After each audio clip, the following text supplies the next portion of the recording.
Hello, darling. So what it do, Cloudy Crew?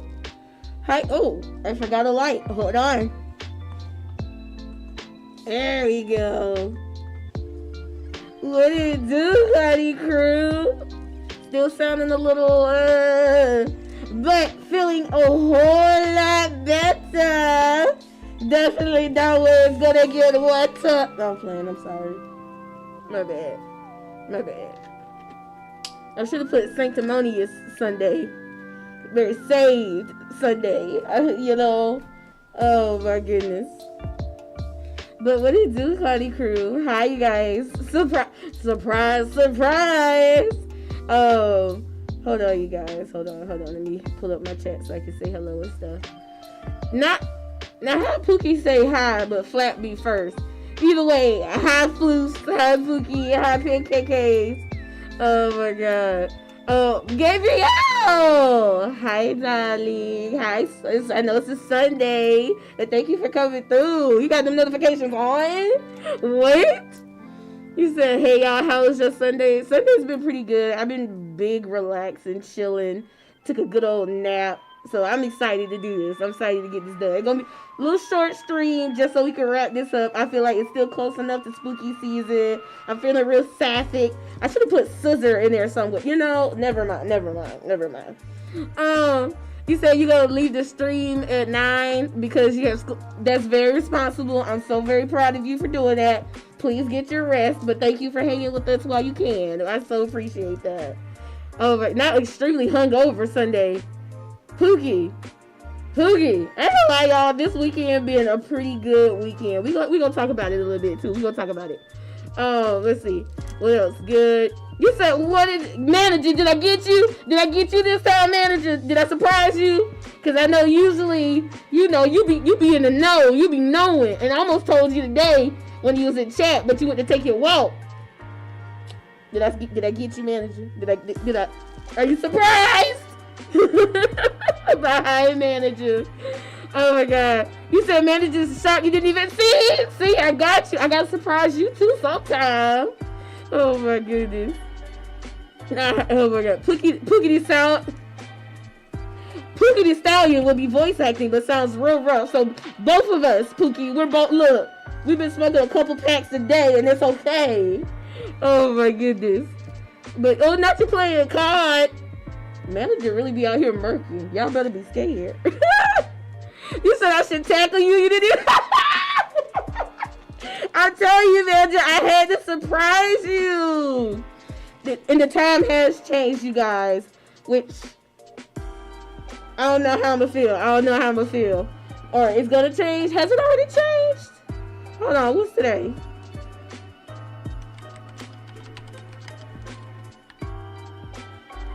Yeah, today, right? Oh, no. Yeah, today, yep. I was knocked out, y'all. I don't know nothing about that. Which also, I thought we were going to stop embracing the time change and daylight savings. Isn't that what they said? Because don't let me get into it for real about the whole government shutdown and all that shit, too. I digress, child. Don't get me high. The bullshit I done seen, honey. The bullshit I done seen. Real indicative of the times to throw a great Gatsby themed Halloween party, yo. Crazy. But okay, sorry, y'all. I'm sorry. You about to get me. First, I want to talk about my look. Hold on. I wanted Pookie to see I'm a real eater out here. You know, I'm a real eater. Also, though, I just want to give myself a break for breathing in like the air a little too crisp. But hold on, you guys. Look at bow. Emmy. Can I hang it like this? Like, will this be too much? Well, I feel like that'll be okay. But also, because I can't have them lips being dry, honey. I be yapping too much. Also, I'm gonna try something a little different tonight too. We gonna have like a review.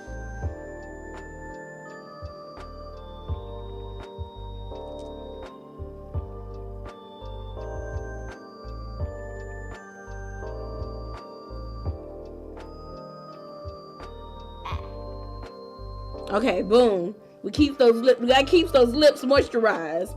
Both of them. Okay, let me stop mixing. Not the ad, Gabrielle, not you with the ad. Hold on, I got you with the ad back because that's real. Okay. My girl, they got a house. Y'all see that? They got a house with this man. Lord have mercy, child. What am I do with it, y'all? Also, look, I'm so prepped, right? I got my water, my alkaline, been sipping. But I also got me a little lemonade. I ain't going with no promo, though, because we don't really support them. But, you know, it's across the street and it's cheap. Anyway. Oh, my God. You said the horror spirit. Wait, no, hold on. You said stupid shark flap. Look. That's what I really got the shirt and everything on for. Is to represent that shark. Ghostface. Yo, I don't know what it is. It's a love-hate for that fucking shark. Tell me why. I was like really Googling, but they haven't really put out like, what do you call it, when they show like all the angles of the characters and the monsters and stuff, and they show the sketches and stuff. I haven't seen that. If you see that, Flap, let me know, because I want to just see the breakdown of that fucking shark. Because I'm like, the bitch got locks, got a ghost in the mouth, the bitch got arms with the fins. Like, too much went into that. That's why I said they had to have a three-peat type of fight, because too much went into that. Oh my God. But anyways, phenomenal, fantastic. Can I just get somebody, please? Pookie, can you do exclamation SO Flap? Cause shout out to Flap. I had such a good time in those streams. I'm so glad when I can catch them. Like, if I'm not like Flap, I'm telling you, I was eating my bagel and I was like watching the fight, like, whoo shit. And then like I get so comfy when you started playing Silent Hill. I was like, oh, I could just. And damn it, if I ain't take a nap, and it was a good one. So shout out to Flapjack. I enjoy those streams so much. Thank you. Anyway, you read it back with the shark 2 times with each character. Oh, so good. I was fed. Shout out Pancakes. Oh my goodness. You said watch Bush Buddy come in and say, hey, well, if she can, that would be absolutely fantastical. I'd love to see her. Oh my God, y'all, real quick. I was watching. I want to let y'all know that for y'all that are here right now, I was not watching. I saw somebody tweet about how when they first started, they had somebody who was there for when they went from 1 viewer to 50 viewers, and they were a mod and they were supportive and stuff. And then one day they just kind of disappeared and they didn't hear from them anymore. And they reached out and stuff like that. And basically, that person had passed away. I was so sad because I ain't gonna lie, like, you know, I understand people gonna come and go. Life is gonna life, and not just go as in pass on, but just go. You know, you're not still watching that same person you watch from however it go. But there are some of y'all that I like. You gotta at least tell me, hey, I gotta be out for a while, or this might be my, cause like when Chandra like had to have, you know, some time and stuff, and she just been working so hard. I was generally like, don't leave me. I was like genuinely concerned, like, you know, we all were just like, I hope she's okay, but like it really like, I was just like, oh shit, I hope I don't like never hear from her for, you know, and once again, respect on life and every, you know, things gonna happen. But I was like, not my sister. But that's just an example. So like, all that to just say, like, I really appreciate y'all, like, coming through, you know, and I think I'd be a little sad if I just stopped hearing from you. So to avoid me having to go to therapy more than I already need to, let's you know, let's just at least be like, hey Kai, I'm be out for, no, I'm sorry. But yeah, you guys, thank y'all. So anyways, okay, you said Jade Cardigan is officially the new women's champion. Hold on, I got you. I enjoy Jade. Her, what is it, Naomi? Oh, sorry, let me stop the class. Her, Naomi, I think her mom, like, I don't know, you know, manager, you gotta keep me in the wave with that. But you would have kind of put me on the Jade in the first place. I had started to see her and stuff. Funny enough, because I think she was like play flirting with Bow Wow for a little bit. But like, I was like, oh, I like her.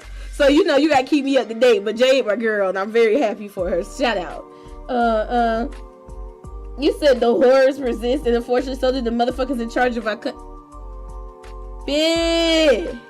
Okay, I only try not to get political because I don't want that to be the whole focus of my streams, and I don't want it to take it away. And plus, it's just always a hard and heavy subject, you know? But if I could just take a moment real quick. Y'all, I saw this white bitch. Excuse me, Lord. It just came out like that. I disrespect all intended. I saw this white bitch like proudly put on some blackface. And of course, there's like these fucking scum slugs from the trenches of the depths of our planet that come up and are like, haha, you're so funny. Da, da, da, da, da, da. This is so great. Da, da, da, da. Yeah. Da, da, da, da. The bitch wouldn't step outside with it. The bitch wouldn't step outside. Apparently, I didn't watch the video because I was already hot just seeing the little clip like play before you actually click on it. And I was watching it from somebody else's, like they were quoting the tweet or whatever. If you know about Twitter, you know about all that. Anyways, in the comments, people were like, oh, great Candace Owens cosplay or costume or something. I was like, damn, that ain't y'all bitch. It really don't fucking matter to them. It does not fucking matter to them. If you are on their side, no much how vitriol rhetoric you spit, they are still gonna see you as an other. They sat there and really said, damn, you dressed like Candace, because Candace Owens is a what? A black woman. It don't matter if she on their side, if she got the same viewpoints, because you know what they see? A black woman. So I was like, goddamn, look at that. You shooting your own people. They talked about the vice president's wife too, saying, oh, you almost look like her. Them ain't your peoples? It don't matter. They'll shoot every fucking body for that hate that they have so deep in their heart. For some people that they don't even, I'm like, y'all, like, it's so many times I be like, y'all don't even know black people. Like, I promise you, you go outside of your house, outside. Sorry, you guys. Sorry. Okay, man. Just look. She had to bring me back because I was. What? Child, I'm like, y'all just a bunch of punk ass bitches. Y'all just want to be mad at something because your life fucking sucks. Okay, my bad. All right, I'm back, y'all. Sorry. That's why I'm trying to do it because I just get hot, boy. Because I'm like, what is you? Like, hello? Oh my goodness, Pookie, what happened? Wait, what happened? Lord have mercy. Oh my God. But okay, let me go back. Not you say you're so cute. Thank you, Pookie. Thank you. Oh my goodness. You can't believe we died 62 times. The fact that they tell you that flap is some nasty word. Yo, I promise you, like, I was like on my phone doing something, like, you know, you just get distracted, and I looked up and I said, where the fucking dragon come from, bro? And I said, oh my God, that dragon turned into a nigga. Oh, we fighting the nigga dragon. There's a lot going, like, too good, child. Oh my God.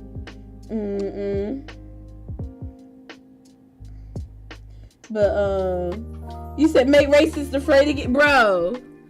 Real fear, not that fake bullshit they be on. Cause how in one thing you clutching your purse, cause ooh, you think black people stealing, and the next thing you like going once again. Don't get me started. Not sick anymore, Gabriel. I'm coming out of it. You know when you start to like cough up that phlegm, your nose might be a little stuffy, but you know like it's coming out of you. It's coming out of a girl. Okay, let me stop. I'm sorry. But yeah, y'all. Oh my goodness. But oh y'all. Hold on. Sorry you guys. I don't want to harp on it too much. I started talking and then muted myself. Crazy nasty word. I don't want to keep y'all going too much, but I gotta cough real quick.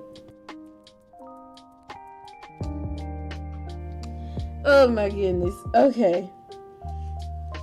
You said you can't find the one for the shark, but I found the one for the fox lady. I'm not surprised. Good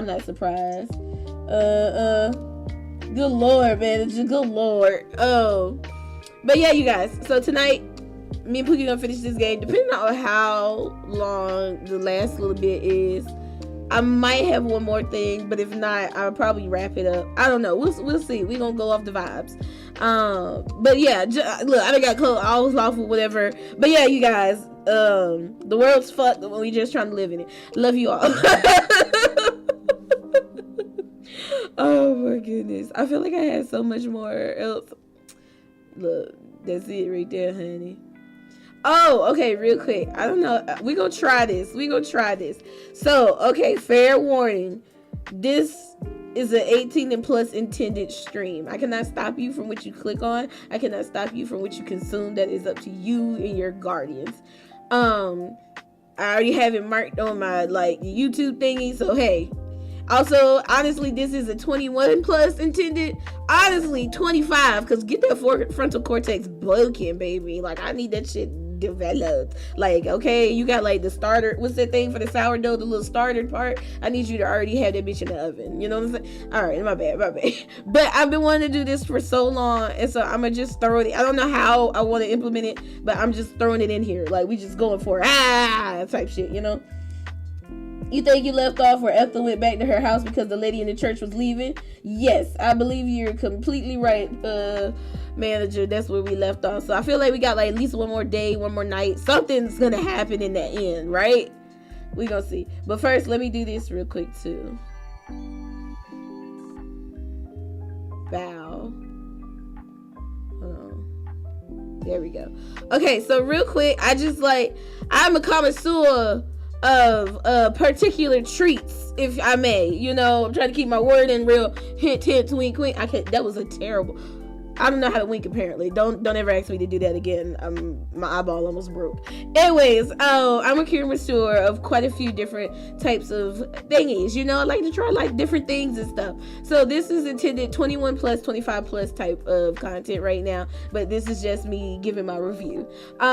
So the past few things that I have tried in the past week have been 3 products, and I'm just gonna give my input. So this one deals with the little herbal cap things that come out the ground. I like to kick them over sometimes. I do like to kick mushrooms. Don't ask me why. It just let me have my little joys in life, okay? Anyways, there's a phenomenal store, and hopefully one day I'll be able to shout that store out too, and maybe I don't know, bring them some business, because I love those people in there. They're so sweet. Anyways, he gave me this to try for free. It's called Hazy Shroom, you know. When I do it, it's not just for the impact or how it affects me, because, you know, that's a very big thing. But it's also taste, size, chewability, how long it lasts. It's a lot of things I be thinking about. So basically, not real fire, but quick fire moment. So these, I think they're pretty good. I like the size because they're about maybe this big. They're little squares. The taste is very much tolerable. I'm so big on taste, and sometimes these can get a little earthy, and I'm just so.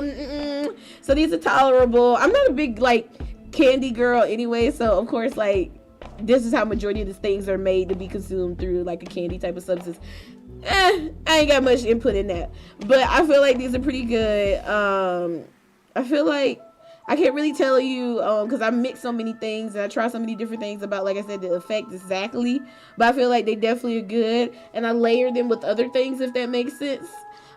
Look, I'm working on it. Look, this is our first whatchamacallits. We're working on how we gonna do these, but yeah, all in all, I say decent enough to try. Okay, and then, oh shoot, they got all types of stuff. These right here, my dogs. You said, wait, she running from something for sure? Running from that put. Let me stop. You said, sorry, you're already in the, hey! Shout out, ooh, I see it, manager. Shout out to the 160 subscriber. Thank you very much. I think that had to happen before I even went live. It's crazy. But thank you so much. 106. We almost to 120. We 4 away from 120 subscribers. 9 away from 125, if I'm doing my math right.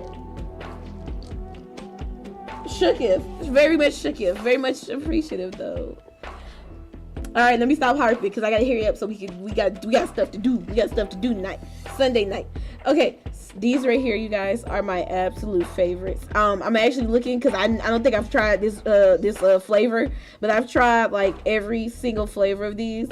Absolutely phenomenal. The size is perfect. The chew is very good. Like 4 out of 5 for the chew for me. The taste, 5 out of 5. Tastes like actual. That's why I also say. That's why I have to put the disclaimer 21 plus, 25 plus, because obviously I feel like, and I definitely feel like, do this as an adult. Your focus when you a kid, like you fucking yourself up, and like for the jump. I'm speaking from my own experience. I'm very happy that I didn't start partaking in things until I became an adult, because now I got time, and I can just vibe and like Anyways, but I digress. To each their own. I speak from only my POV.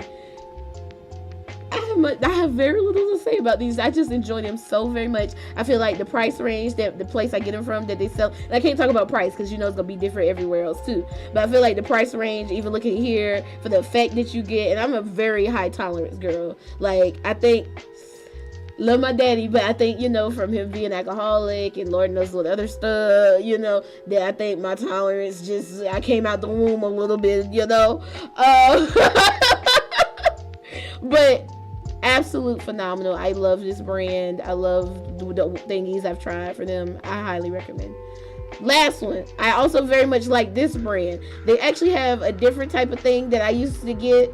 And if I get in trouble for this, I'm gonna just cut. Like, you'll see this whole segment just bloop away. That's what I'm trying to do it all in one go. Phenomenal. Also, this is the sour version, not my favorite, but the brand in general that has this little mouth logo. They have some other ones that aren't the sour brand. Very good, very wonderful, hot. Once again, look, 3,000 milligrams, like very high level stuff too, I'd say. But I enjoy them so much. I'm telling you, if it's a small little I tasted it for a little bit and I can go, and it get me where I gotta go. You already 3 out of 5 in my book, But also very favorite. I guess I just want to talk about some of my favorites and something new I tried. But that, I digress. That's that. That's all. I just want to talk about that real quick with y'all. Thank y'all. All right. You said, I think I know. You think it was Felicia 3 Angels. Shoot. Well, shout out to Felicia 3 Angels. If it was you, baby. Shout out to whoever it was, 116. I really appreciate it. You said, so I'm hearing this. We want to reach out for a sponsor. Now we reaching out for a sponsorship. That would be crazy though. That is one of my not manifestations, but I think that would be really cool. Especially be like, hey, I can review your brands. Tell them I'm on the shit right now. Not on the shit right now, but you know what I'm saying. Sorry, something on my computer screen. But yeah. You said, I want to try the cones so bad. I've seen the link later. If it's what I've been thinking about, where it's like a little ice cream cone and inside it has chocolate and stuff, be careful, because they did have a whole what was it they had? Once again, send it to me so I can see. But I swear, I think the cones had a whole recall or something was up with them. I saw some article or something that was you might want to hold off for a little bit. So you said yes, those they're so good though. I tried it before I stopped before the article came out with those, but they are I'm not a big chocolate savory, if that makes sense, savory type of candy person. I do regular candy, Snickers, Twix, blah blah blah blah. But as far as this, I can't do an Oreo cookie, a chocolate cookie. Actually, I do chocolate cookies, but homemade. But I from the store and stuff. I don't usually do the chocolates and stuff no more. It's just I'm not a big. But yeah, but those were very good. But yeah, no, I'm for real flap. Google the brand name or Google blah blah blah cones recall or something. There was something. I promise you. Oh my god. You said, remember to 2VA Dead by Daylight is coming November 6th. I was gonna say I got it on my calendar, but I ain't got the November calendar printed out yet, manager. But I got it in my head. Thank you for reminding me, though. I'm really hoping that we do a little, the 6th. So if Friday, November 7th, if you guys wanted to and I'll, ask my friendos, and maybe you get your friends, I get my friends, such a meet friends. Hey, one day I'm trying to do this every weekend. All right, let me stop. Y'all had me cut up. Oh my god.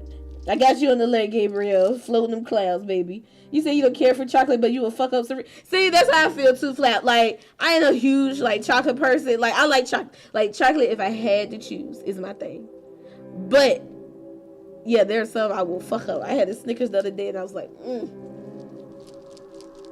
know? Okay. So, sorry, y'all. All right. So, let's, Pookie, are you in the chat? Pookie, get in the Yap City Yapper collaboration station chat. Get in there.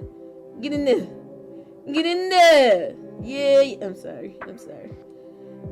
And then also I'm gonna go ahead and stream my screen. How do I do it? Look, I'm learning, you guys. There we go. Wow. Okay, perfect. That way Pookie will be able to. Right? I think she'll be able to see me.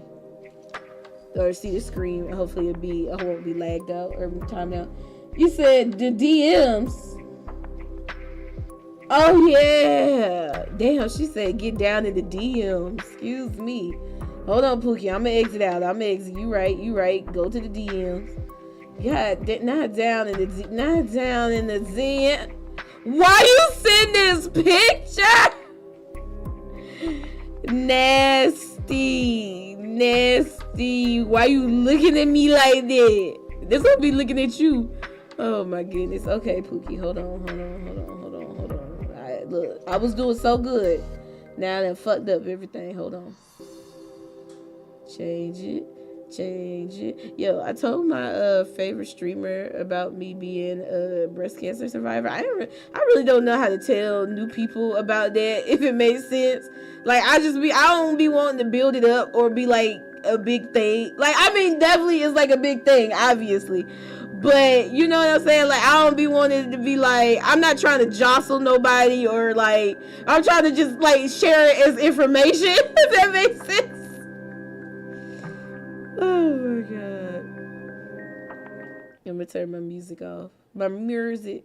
Man, Glorilla. I was so happy for Megan to have like Pookie? a friend.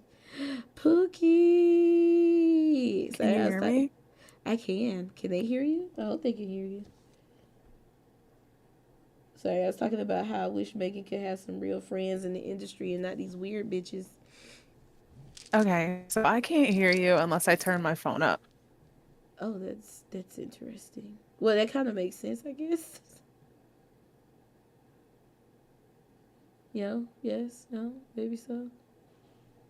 Hello? No, girl, like, I mean, I can't hear you through my headset, you goober. Was you? Oh. Was it when the bootleg brands? What happened? You can hear her. Thank you, manager. Oh my god, it's the same one I was using last time. Are you struggling? So, like, Did I you do have the to have thing? my phone turned up and held, like, by my ear. Like, with the headset on. It's just, and then I keep having to mute and stuff. Pookie, what kind of ghetto shit you got going on over there? What is that? What do you mean you gotta hold your phone up? Do you gotta pull out the antenna too? I don't know. It's you, though. What is this? It's you. It's not me. No. See, we already starting the toxicness. Oh my god. I'm trying to find the game. I ain't gonna lie. I'm looking over here. I gotta, like, when I go on my break, I gotta uninstall all these games and move them to the ether. I don't know. Pookie, where's the game? Jesus Christ. Kai, we might actually have to go to the collaboration station thingy. Yeah, okay. I can do that. All right, you want to hang up? I'm going to hang up. I love you. I love you so much. I'm sad. I don't want to do this. Oh, that hurt. Okay, I'm going to meet her in the station. I'm going to meet my girl in the station. But yeah. You said read your comment about the Cheetos. Wait, I missed a comment about some Cheetos. I'm hurt. Where the Cheetos at? Man, just send it again if you don't mind. Hey, see the Cheetos come. I feel like you just got me. Like, look at you, hungry. Me and my pud, we been fucking with each other like on some shit. We be like biblical greed right here. Pookie, can you hear me now? Can you hear me? Can you see me? Oh, I heard a gasp. Also, I found the game. Oh wait, okay. No. Haha, I hear you. I muted myself. How do you do?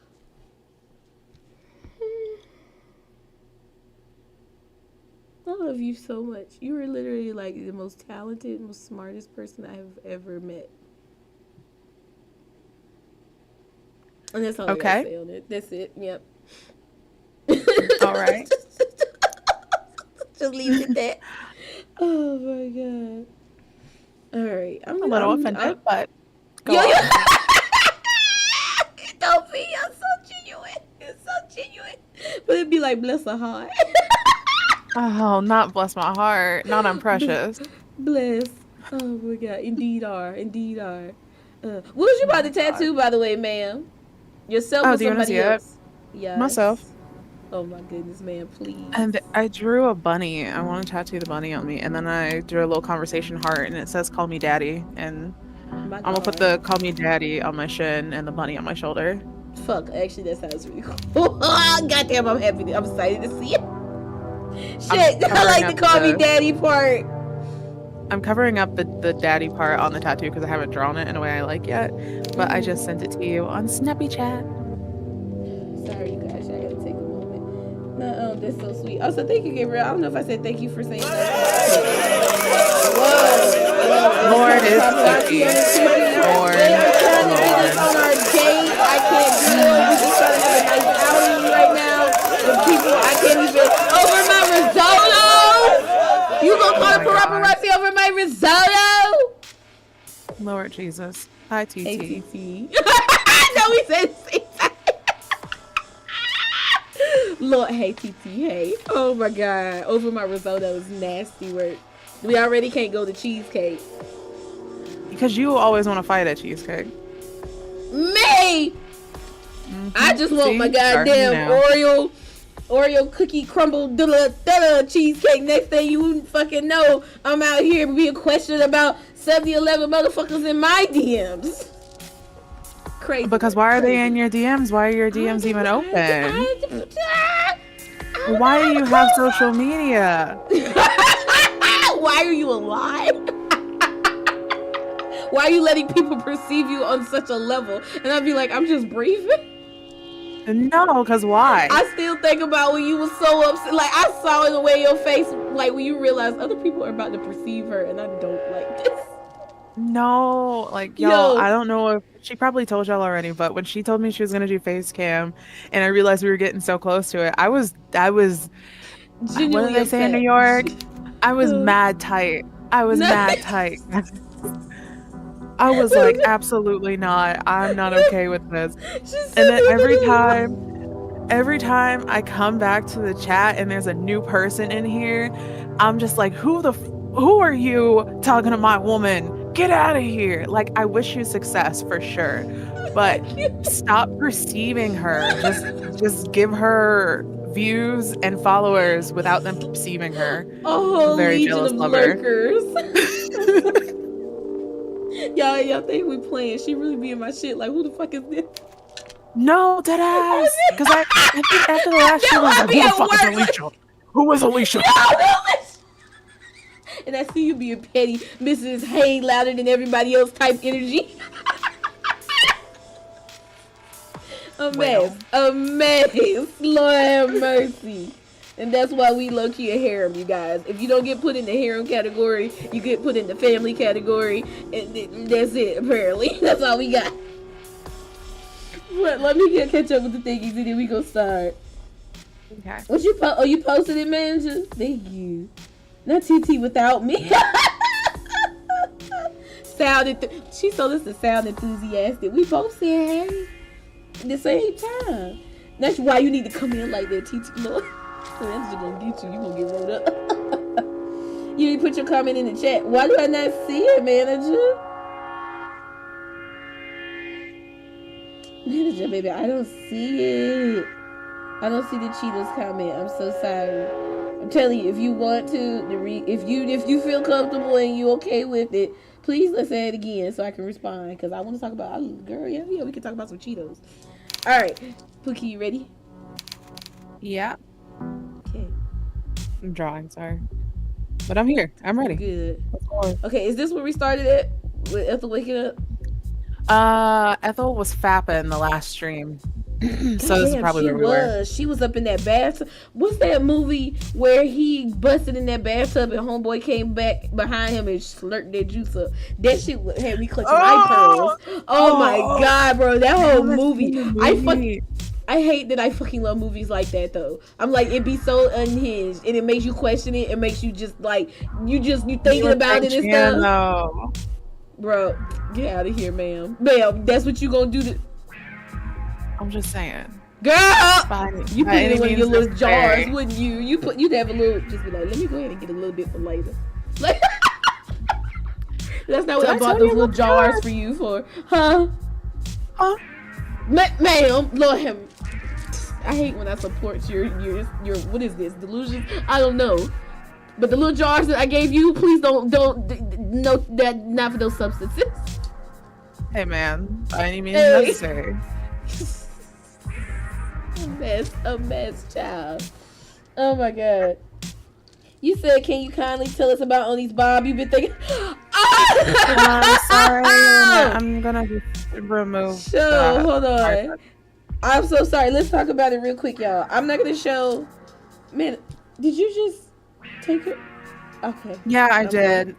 Just because, like, okay, so I understand the concern and stuff, but spreading unsubstantiated claims like that or saying things like that can kind of be harmful. So unless there's like proven scientific evidence behind it, I don't think that things like that should be in the chat. But it is your chat, so you can decide that or not. But I got you. No. That's totally fair.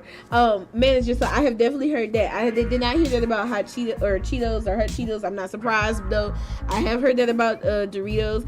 I ain't gonna lie, it was like during my like treatments and stuff.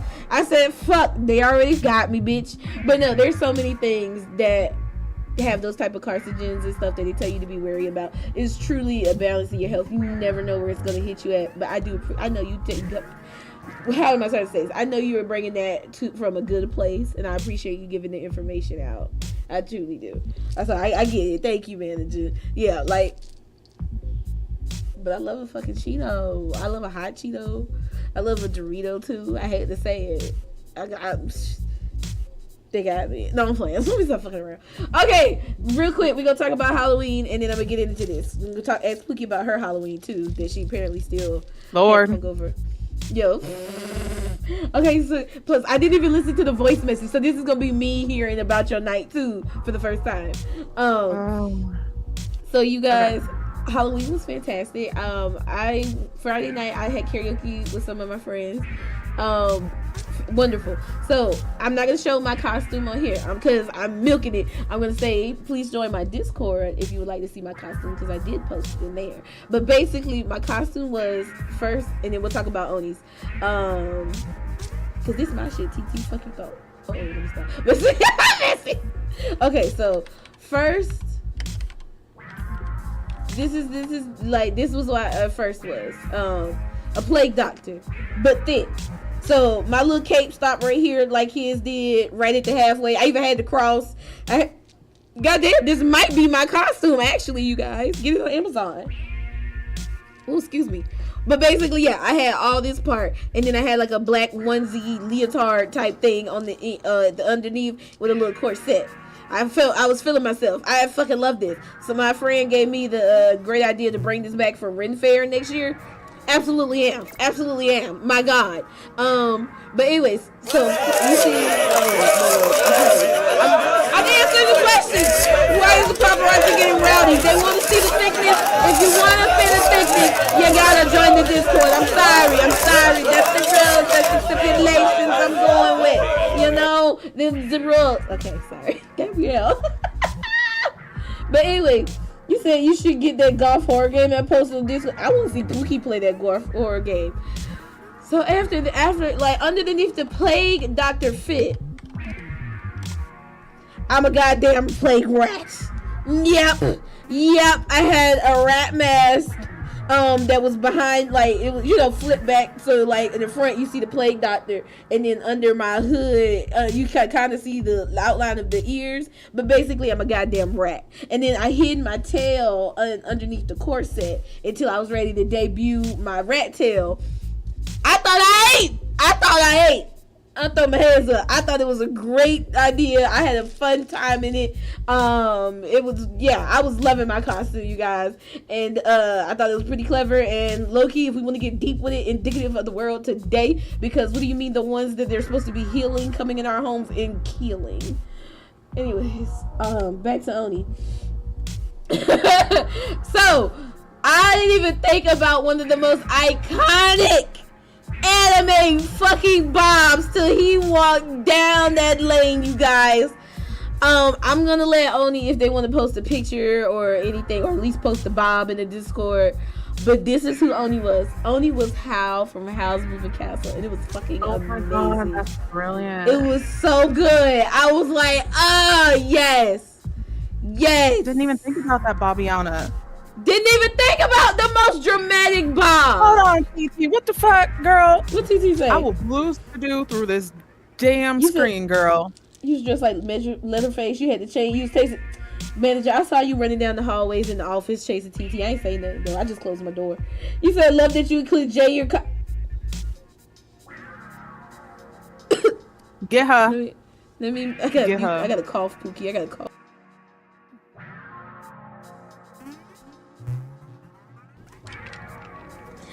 Holy shit. Oh my God. Oh my God. Yo. Oh. Not the manager said, okay, TT log off. Came up behind her in the office and put a hand on the shoulder and said, I'm gonna need you to log off for the day. I'm so fucking. She's got a point. She's an icon. She's a legend. And she is the moment. So I'm a rat now. You know what rats do, TT? They bite. I'm gonna bite the shit out of you. She said I'm in your walls, TT. Y'all heard me fuck up. Oh my God, please. But so yes, Oni was Hal from Hal's Moving Castle. Hold on, because honestly, the group that I play with was the group that I actually hang with in real life. Ain't that crazy, you guys? Okay, hold on. What's it called? Because it's our boy, Demon Slayer. Water. I think it's this one. Yes.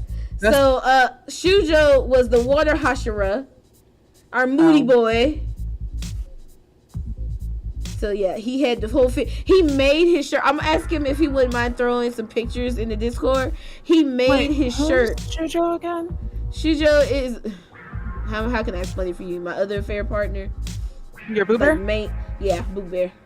I hate how you quickly knew exactly. You knew who I was talking about. You knew. But he made the shirt, you guys, like the under, not the jacket part, like the kimono part, but the like the, what do you call it? The uniform that everybody, the Demon Slayers wear. I made my costume too. Yeah. Oh my God. Here you go.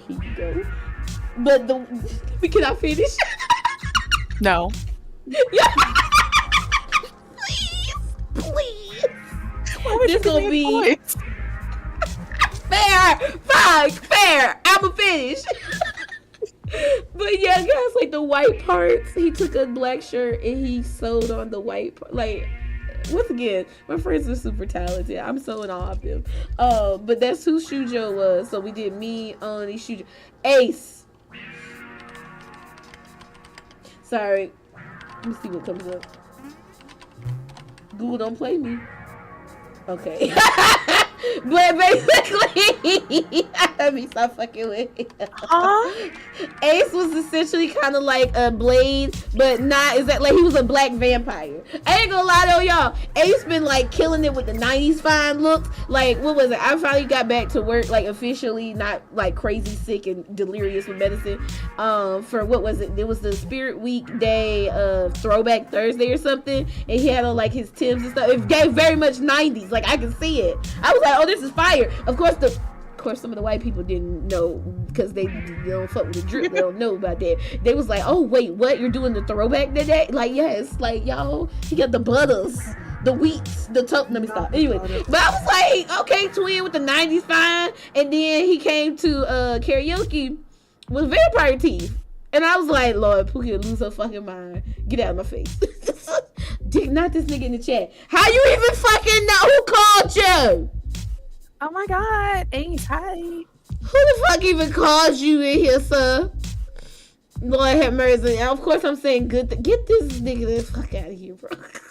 Hey Ace, how you doing? Yo, look, I'm like, start the goddamn game. Let's start the game.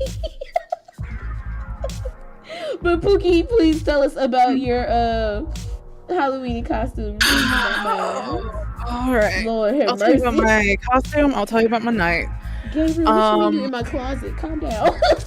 So I was a wolf. My friend, my affair partner, Kat, Oh my God. came from Seattle. Like, is it really an affair partner if you don't even acknowledge the affair? Anyway, so me and Kat, we bonded. You know how I told you about the bots and stuff that I write? Yes. Me and Kat like met on a Discord server with like other people who make bots and stuff, and then we bonded over like witchcraft and stuff. And then she was like, "Hey, I'm coming to Atlanta for Halloween," and I'm like, "Oh hell yeah!" So she dressed up as Little Red Riding Hood, and I dressed up as a big bad wolf. I DIY'd my whole costume. It was cutesy. It was not very demure. Oh, okay. That's what I'm talking about. I was pulling out my shirt the whole night. Don't post it in the Discord. Post it in the DMs. Thank you. Thank you very much. I got you. I will do that right now, actually. Tell me, sidebar, I'm so sorry. Tell me why I was scrolling looking for a picture of like a bagel sandwich that I had took a while back, and I came across one of your pics of your titties, and I was like, I don't know. I don't think any other motherfuckers really can scroll through their phone and see you put your titties like, I almost said something else. Your titties like that. Twin. Anyways, I'm sorry. Go ahead. I just had to put that out there. He better not. Pookie, I come across this. I boost through my hands through this thing, come up right up in your face. I didn't even do nothing. All right. You heard me think about it, didn't you? You heard me think about it. Yo, you better not send no goddamn. Yo, you better not. You better not. If I look that nigga in his eyes, I'ma know. She gonna feel it. Yo, I'm gonna feel it in my coop. Sent it to you. Okay. But no. So I was Big Bad Wolf. She was Little Red Riding Hood. Flap was a clown, which real. Always. Okay.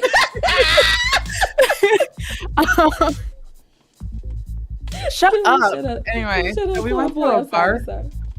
We went to a bar crawl. The bar crawl sucked. But... I'm sorry, this nigga using his shout out too. Disgusting. I'm fucking disgusted right now. Keep going, baby. We went to the bar crawl. The bar crawl sucked. We got 2 free shots, and then we took, was it 3 or 4 shots each? But they weren't really shots. They were big ass. Not big ass. You know what I mean? Drinking. You want to take another sips? You was drinking. I was drinking. Drink. Okay. So the first bar, we had 4 of the paid shots, 2 of the free shots each, so 6 shots each, and then we hopped in an Uber. I didn't even know it. Kat ordered us an Uber Black. Okay. So we were fancy. We went to the gay club. We went to the gay club, and they pour heavy, and they had this drink called a mattress. Get the fuck. You know I don't dance. Kai, you know I don't dance. Yeah. I'm very much. I'm gonna stand in the back and I'm gonna have my little fun and drink my little drinks. Yeah. Apparently, I was throwing ass.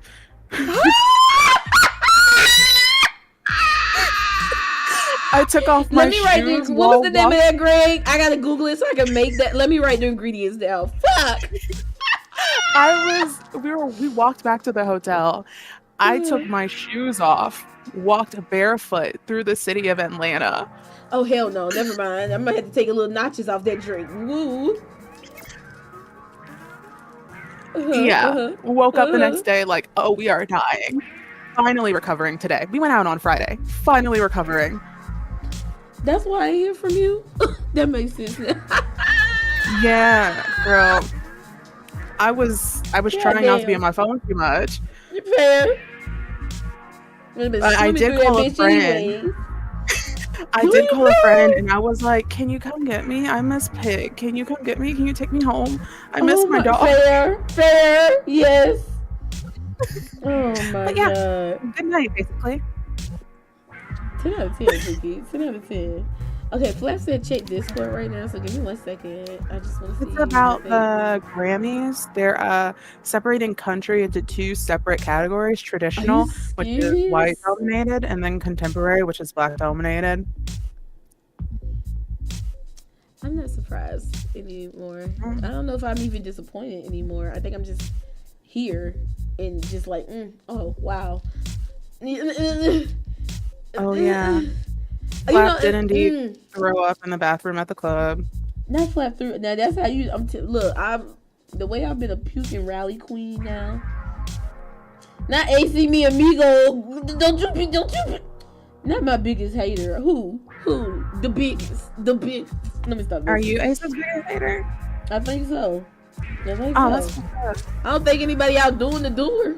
You know. I hope not. I must have stepped my game up, goddamn. Sometimes I get a little soft, but you know. Y'all have a me in common though. Y'all should be besties.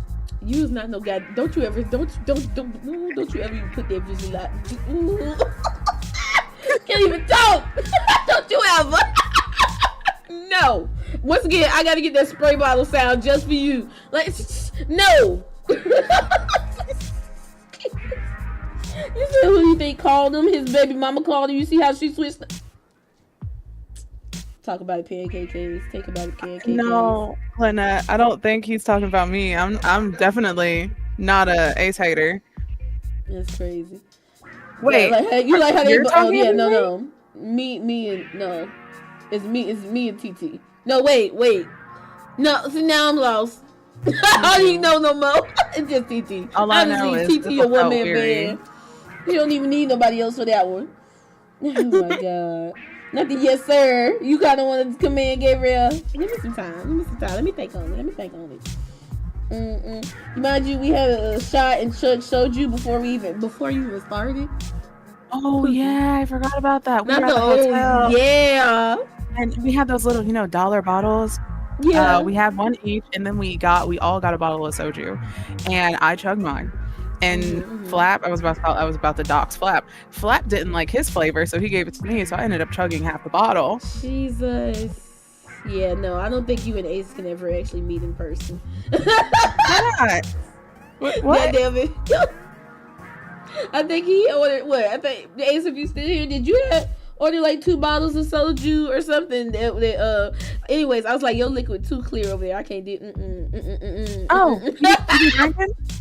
He be girl, you don't hear him. I'll be like, "What you drinking on tonight?" And he say some fucking like hard hitting ass shit, like rum straight from I don't know, the Pacific Seas, that he was the captain of this ship that pillaged it type shit. God. Like, hello, like, yo, what is this, my nigga?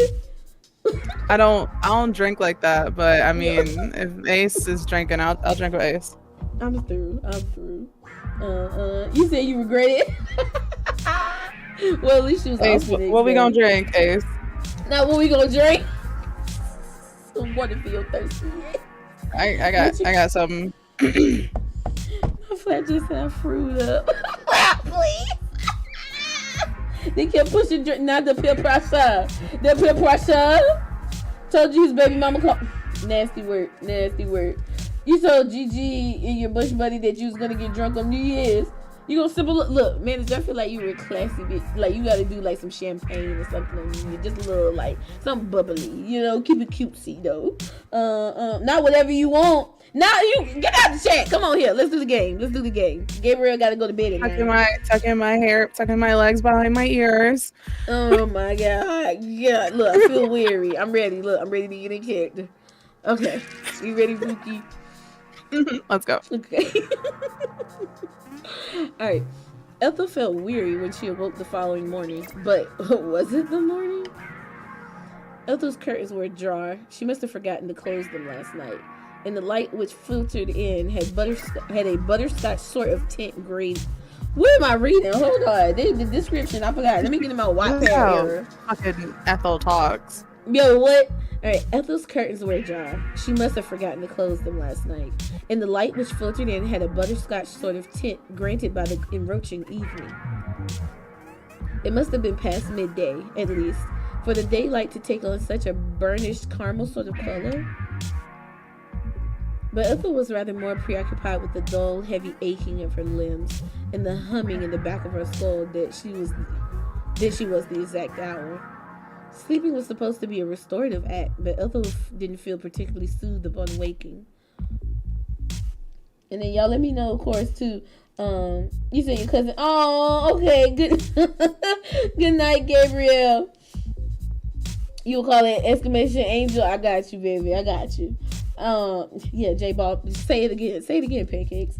Okay, but good night, Gabriel. Get some good rest. Hope you have a good day tomorrow. A good day at school. Don't let them be mean to you.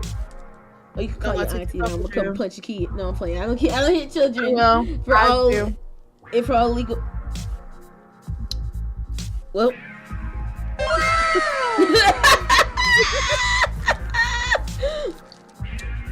For legal intentions, neither one of us punch children. Punch the shit out of kids. You know, ma'am, hello? Huh? Hello? Fuck them kids. Leave my baby alone. Leave Gabriel alone. Oh my god. Okay, let me get back. Now shit. Flat, please. Y'all not helping, bro. They gonna pull this exact moment up in court. Be like, oh yeah? Oh yeah? What I'm gonna do then? I'm gonna be like, I don't know what you're talking about, officer. I can't control them. Them all adults. Anyway. It would have been an exaggeration, in fact, to say that she felt rather wretched. There was a foul taste in the back of her throat, one which reminded her of her mother's moldy cherry pie. And her bones hurt, her ribs and her wrists, and even the individual phalanges of her fingers. My God!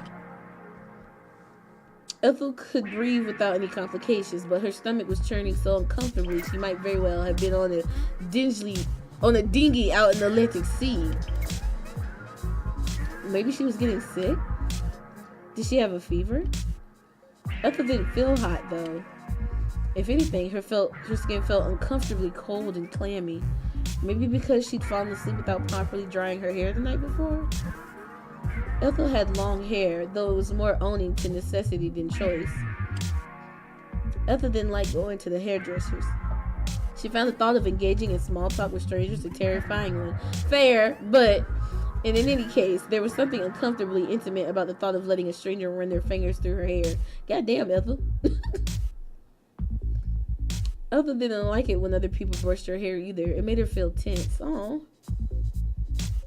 Ethel kept her hair long because she did not want anybody else touching it. Didn't want anybody cutting it, but she didn't trust herself enough to cut it either. Ethel's hand-eye coordination was good enough when it came to playing the violin, but it evaporated when it came to her appearance. Damn. Boom, roasted. It was why Ethel never wore makeup either, despite her mother's best attempts to teach her. Lauren had tried to show Ethel the benefits of foundation, eyeliner, and lip gloss, but Ethel had never taken to it. The one time she had tried to apply eyeliner, she had poked herself in the eye with the pencil. Her eye had watered horribly from that encounter and had been swollen for 2 days. God damn, Ethel! How much pressure was you putting on that pencil? Jesus, girl. Shania had teased Ethel about her eye at school, but of course she had, and she called her a Cyclops, which is a bit of a highfalutin insult coming from a girl like Shania, but they had been studying the Odyssey in English. Mrs. Pritt would have been happy to know that at least some of her lessons had stuck, if nothing else. Shania felt a very long way away now, however, as Ethel sat in her bed that morning? Okay. Also, this was in like middle school, high school. She a grown adult still thinking about this, girl. Go punch her. Honestly, ain't gonna lie. It was this girl in high school. It's still on site to this day if I ever come across her back in my hometown. Cause like, bitch, why was you weird to me? If you wanted my pussy that bad, just say it. I would have said no still. But like, I would have been flattered. You ain't had to bully me about it. What? Shit. Were you coming for your experimental phase? No, I've never had my experiment. You know what? You know what, Pookie? What? Maybe that's why I never had an experimental phase, because you weren't there. I'll be there. I'm hopping in the car right now. I'm on the way. What do you mean? Please, man. Wait, hold on. I gotta let it load for a second, but you already know what's coming, man. I know. Oh, my God. goodness. Speaking of, I'm so sorry to interrupt. No. Can I tell an extremely gay story from Halloween? It's NSFW as hell. This is a super Sapphic Sultry Sunday. Why are you Alright, so boom. Wait, did you hear it though? Why are you gay? I did. Okay. I did. Thank you. I just had to play it one more time. Why are you gay? Okay, I'm sorry. I'm sorry. You know, I'm actually wondering the same thing. There was this very cute girl at the gay club, and I was like, "You're cute as fuck. Are you straight?" And she was like, "Yeah." And I was like, "Why? Are you sure?" And she's like, "I was like, are you sure?" And she's like, "I mean, I think so." And I was like, "Hey, if you want to find out for sure, I mean, you don't even have to do anything. I just want to make you come." And then, like, as we're leaving, apparently, Flap tells me that as we're leaving, I'm like, "No, we can't go yet. I promised a straight girl I was gonna make her come." No, what did I say? What did you say? What did oh, is he typing? I think he's typing it in the chat. Oh God. What did I say then? Flappy cakes. You said not Flap said I pun a little nigga with no hesitation. Jay, one of them. Goddamn, Flap. That's not what you. Okay, what did she say? We are waiting with bated breath. I gotta know. That's okay. Thank you guys for the likes. I appreciate y'all. You said no, we can't leave. I told the street girl I'd fuck her better than her nigga. Oh, yeah, that sounds more accurate. So can we carry on with the story? I done went to sleep, child. I done went to sleep. I know that woman was like, I'm in danger. and was. God damn. God damn. You sneaking on. This is Pookie sneaking on that I feel like a predator. The Pink Panther. Oh my God. Yo, that's fire though. I ain't gonna lie. About would have had me. I'd have been like, shit. Hey. Shit. He said, Bella, honey, how was I there? That's crazy. Like, she could have told her man, like, she was talking shit. I had to tell her she was wrong. I had to let her do it. You had something to prove that night, huh, Pookie? I don't know. I don't know. I'm dying, bro. Woo, amen. They also had this one woman in the corner, and her friend was salty. Now her friend was mad. What's her friend mad? Because she was getting all the play. That was his woman, I think. That was his one. No, Flap said that there was another friend. Yeah, there was another girl. Oh. There was a different girl. Kat was talking to her, had her up in the corner, called me over. I don't know. That's your jumping her. That's your about to jump her. Yeah. Put on there. Lord have mercy. Ooh, I'm just trying to blow some bubbles. There we go. Hey, yo. This is a moment for some sometimes it be moment for bubbles, okay? Oh. Like, that was it. Because I got to transition back into this like I ain't just hear everything I did. Goddamn, this girl, she about to decay from the inside, rot from the inside. You trying to get in somebody inside. Straight girls. Open wide. Crazy.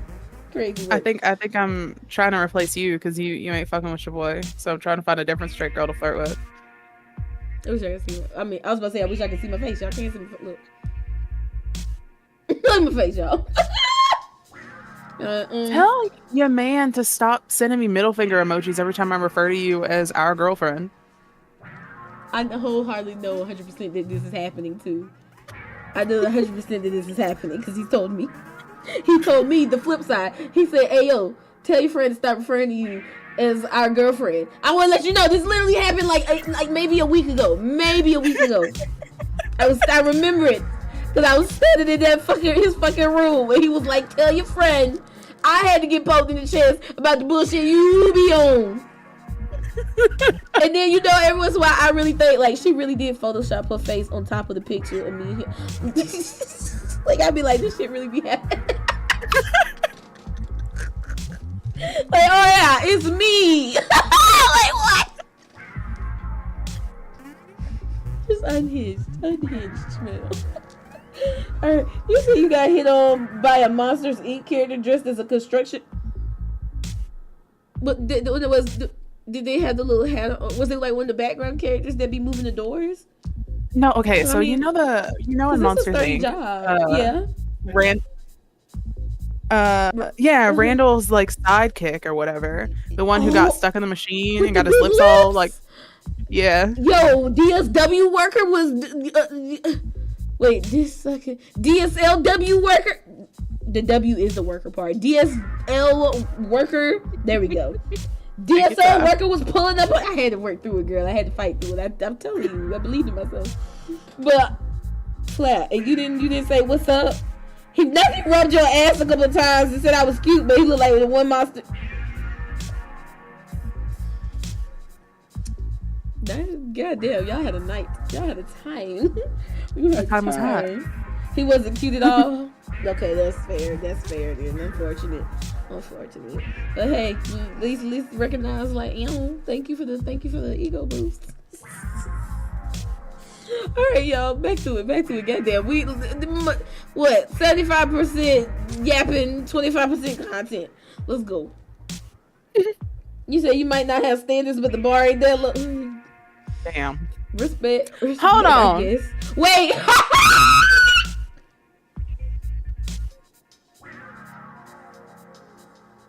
Wow. Damn, you got shot by that one a little bit, huh? I'm gonna get the band-aids. Goddamn. I don't even think it was an intentional shot, but it was like my goddamn. Alright. Shania felt a very long way now. Very long way away. Very long. However, as Ethel sat in her bed that not morning, Shania and Mrs. Print in secondary school in general, the back of Ethel's head was throbbing. Why did she feel so tired? Ethel might have gone to sleep late, but she knew she slept for a long time. She couldn't remember having any bad dreams either. She hadn't awoken in the middle of the night, covered in sweat, a scream budgeting on her lips like a put upon heroine from a gothic novel, though she acts like one and wants to be so very badly. She had slept so soundly. Instead, she might have been the dead, an unmoving corpse. Christ, Ethel felt as cold as a corpse. It was chilly outdoors, but it should have been relatively warm in her room. Why then were her teeth chattering? Ethel forced herself to sit up, though this took much more effort than it should have. With bleary, half-lidded eyes, she looked around her room, which wasn't her room. Not anymore. Still on that shit, bro. Ethel thought, or hoped rather, that she might regain some of her strength if she tried to regulate her breathing, but... Ethel coughed. Oh, I could hit y'all with it for real. Oh, did I miss that one? My bad, y'all. I clicked and then it was a little... There was a bitter, bilious taste in the back of her throat. It tasted foul, like something dredged from the depths of a lake. Ethel raised one hand, which was trembling to her mouth, as she continued to cough, her body shaking feebly like an autumnal leaf in the chill. This is her Wattpad story. Oh, cough. I don't want to hit y'all with a cough for real, but I do got a cough. Hold on, give me a second. I don't like it for playing.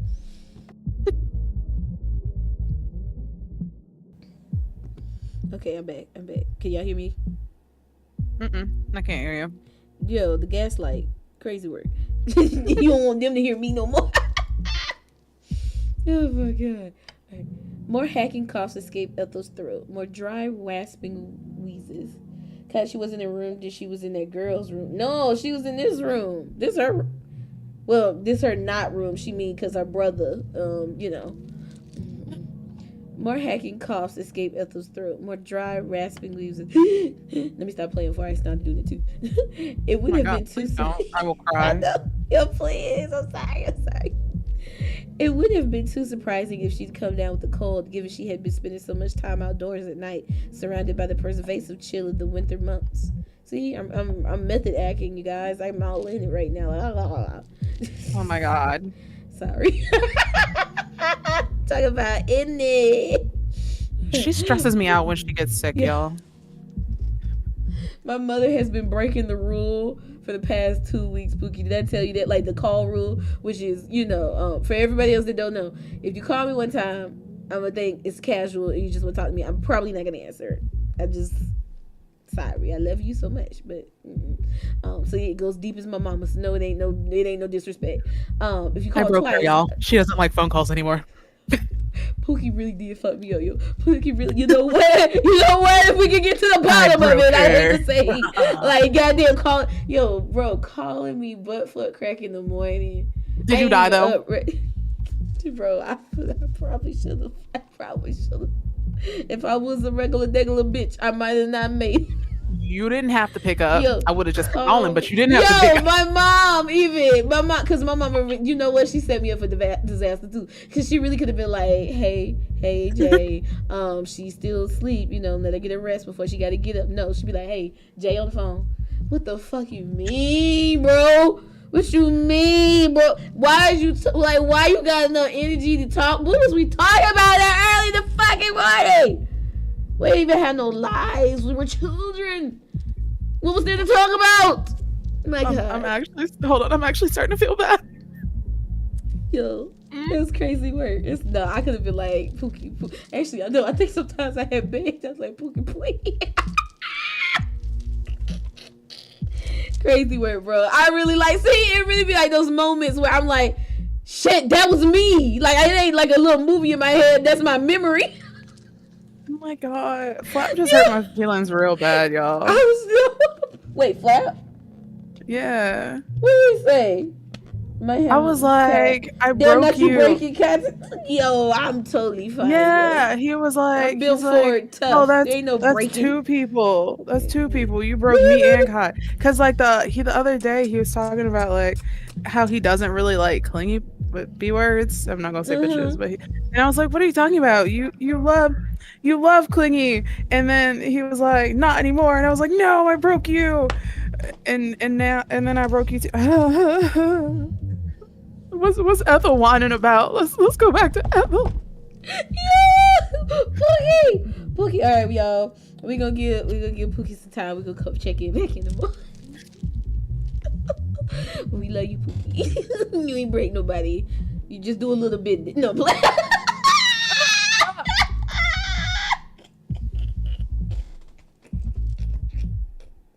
Yo, let me get back. But this cold did not feel like the natural consequences of her admittedly foolish actions. How could she have a cold when she didn't have a temperature? Can't you have a cold and not have a temperature?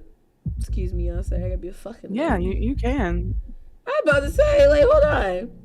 Pookie, ain't it sad? I had a little virtual doctor's appointment.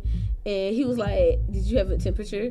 And I was like, I'm be honest with you, I can't tell if it's like me having a temperature or the fucking hot flashes, bro.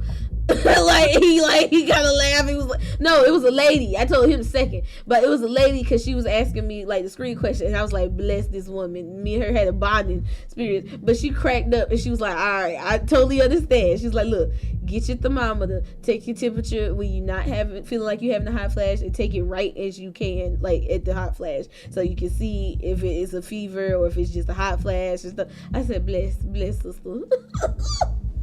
Bless her. Yo. We love her. Yo, okay. Now, poor Jay, I'm gonna break Cloudy. I'm nice. Oh, I'm not. Poor Jay, I'm not gonna break Cloudy. I'm not. Was there shade in there? I guess it's just fuck Jay day. I guess. Yo, it was like poor Jay, but I'm not gonna break Cloudy. I'm not. Rip to her, but I'm built different. I fucking guess. I was like, I love how everybody just like fuck me. Say I'm not broken, you guys. I'm fine. Looked at the She's computer. destroyed. She's in entire pieces. Fucking community said fucking fuck Jay. I'm like, what the fuck y'all say fuck Jay for? Hey Pookie, you are the community. You the heart of the community. What you mean? Oh my God. Sometimes I guess you do be like, fuck your own heart. Now Titi said I love a good break. Titi just over here. Diabolical. That's some deep level hateration. Oh my goodness. Okay. This is Titi. If you want a good breakdown, watch the To watch the long walk. Really flat. Okay. Not two That- strikes. What happens in 3 TTA What is that? TGA shit. Oh He god. said, to be fair, TT Lanier had beef with Jay for a while. Now, when did manager have the beef too? Now, hold on. He said, I didn't mean that. I'm not gonna fuck you. Wait. So much. It's so much. I'm gonna get back to the story, y'all. We gotta finish. Or try to finish. How long is this bitch? Goddamn. I feel like whenever they give me the suggested time that you finish these things, it mine's is like twice or 3 times as long. Oh my god. Okay. Her arms were weary. Her legs were weary. Her heart was weary. Okay, let me stop. Ethel's arms and her legs were weary. That much was true, but her forehead felt quite cool, as did her armpits. Gotta check the chest, girl. Check out right here. She wasn't sweating. What was going on? Ethel rolled out her coughing fit as best she could. Her eyelids squeezed shut. The back of her head was throbbing. She felt sick. Goddamn, Ethel, you want to be me so fucking bad. It only took 30 seconds, if that, for Ethel's coughing fit to wane, but it felt far longer. Once she had finally finished, Ethel felt enervated? Innervated? Pookie? Oh. Innervated? I don't know. Innervated. Okay. She felt good. Pookie, No, she felt bad. She felt bad. Yes, completely drained of her energy. Weakly, she drew back her hand, which she had used instinctively to cover her mouth. There had been no real reason, she supposed, to press her hand to her mouth, given she was all alone. There was nobody here she could pass her cold on to. Still, you don't want to just put that shit all over everywhere. Appreciate the consideration, though. Consideration was a learned habit, however, one which had been ingrained into Ethel through her uncomfortable, awkward years spent around other humans. I feel that. God damn, I feel that. Well, like, so you don't piss the ground off type vibes. Ethel, alright, we reverberating. There were worse habits one could get into, and there was no shame in being too conscientious. Ethel straightened her back. Hello? Sorry. The music stopped too. I was like, goddamn. Oh my god. Said Flap, I never had beef with Jay. There you go, manager. There you go. It only be an 8. Girl. Welcome to the Auntie Club. Welcome to the Auntie Club, TT. Look, they had their birthday. Can we talk about October for a second? I know we just yapping it away tonight, y'all. But I feel like October had a lot going on. Like manager's birthday, TT birthday. Also, y'all, I totally forgot, and I'm gonna try to do it this week, like a little celebration type woo woo woo. You guys, I've hit 2 years streaming in October. Oh my god, like, my baby! Yo, I was like, wait, what? I'm gonna have to post my it was a little notification that popped up on my phone. I've been so out of it. I'm just coasting through, trying to make it to this surgery. I feel like maybe then my body, my mind, my spirit can rest a little bit. I was just like, oh shit. And I just, yeah. So I don't know. We're trying to do a little something. I ain't even gonna lie, y'all. I bought that fucking chip beef that I was supposed to eat for my, celebrating 100 subscribers, and now we almost to 120. Crazy work.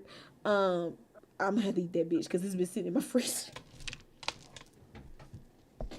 I'm scared though why it look like that. It might be a banger though. We'll see. It's pretty good. It's pretty good. You'll like it. You had chip beef, Pookie? No, I'm lying to you. I don't know. God damn. But I was trying to be encouraging. I appreciate it. But yeah, you guys, I got some stuff planned for this last week before I, have to take a little hiatus, a little time. But yeah, anyway, sorry, I just had a side moment. You said it's been 2 years. What the fuck? Right. Now you say you about to start throwing doors at people, Flap. We bringing the doors back. The doors bite back now, Flap. We didn't heard of them punching motherfuckers in the face now. We gotta be careful, Shit, them shit, wow, pow! Oh my god. You said for that day, no hurt. Now, man, did you come? Manager, look at me. Manager. No promises. I love you, though. I know you're gonna be there. Thank you. He said, but yeah, pancakes. It's been 2 years. Should we announce the surprise for when you're out for your surgery? Wait, what's the surprise? Oh, I guess I'll just announce it. I'm taking over Kai's channel while she's on hiatus after her surgery. It's gonna be me and Ace. I wish I could see how quick my face. Wait, y'all can't see. Once again, I keep forgetting I got a goddamn camera on. The way my face fucking shifted so fast. Fuck you, me, you and Ace. Get y'all freaky ass OnlyFans the fuck out of my shit. We wholesome in this bitch. Are we? Yes. What you mean? I just talked about my Halloween, girl. I said we. I meant the French we. Yes, we wholesome. No. We so fucking we wholesome as fuck. Said she could play whatever she wants, whether it's horror or not. I will go and get chipped beef with my last check and try it for pancakes. We gonna do it together? No, pancakes. What I really want from you though is to see if you free this Friday for DBD. That's what I really want to know. You said yes. We're going to stream today on YouTube. What you mean, man? Yeah, whoa! I'll let manager take over before I let that happen. You said the streams are about to be right. Not you unemployed. Why are you yelling it at me? Why are you fucking yelling it at me? Condolences? What do you want? Congratulations. He said, you've heard of here, everybody, Jay and Ace come to YouTube, so I'd fucking lose it, bro. That actually would be hilarious. I feel like that might gag the masses if I can get that together. Oh, my God. You said, yes, oh, that's what you're saying. My bad. Yo, just because you're unemployed, you might have other things going on in your life. I don't want to be presumptuous. Excuse me for being... Look, I'm about to be in my Ethel bag. Excuse me for being considerate. Oh my fucking fudging. Oh my darn. There you go. You've heard. Oh yeah. Look, I looked that through. Hey, welcome in, Ben. I apologize. We couldn't up tonight for some reason. I'm like, it's Sunday. We try to keep it together. But welcome in, Ben. How your weekend? How was your Sunday? Did you ever relax on Sunday? You go to church? What you been up to? You told you got. I'm sorry, pancakes. I be forgetting. Yeah, damn it. You tell. You ain't telling. I need you to come to the mic and tell us how you got fired too. Like, my nigga, did you get fired on your day off? Did they catch you on the camera stealing boxes? Like, hello. Can I say? Can I say? Oh Lord, here he comes. Lord, oh Lord, he coming. Oh, he coming through. Oh Lord, he coming. Oh God, yank the fucking thing off my head. Let me tell you about this bitch Paola. Let me tell you about this motherfucker. Gonna send me a text talking about where the fuck her name at? God damn, I gotta scroll. Shit. Language. This is a 25 and up stream. I'm pretty sure Ben be cussing. I gotta scroll. God damn.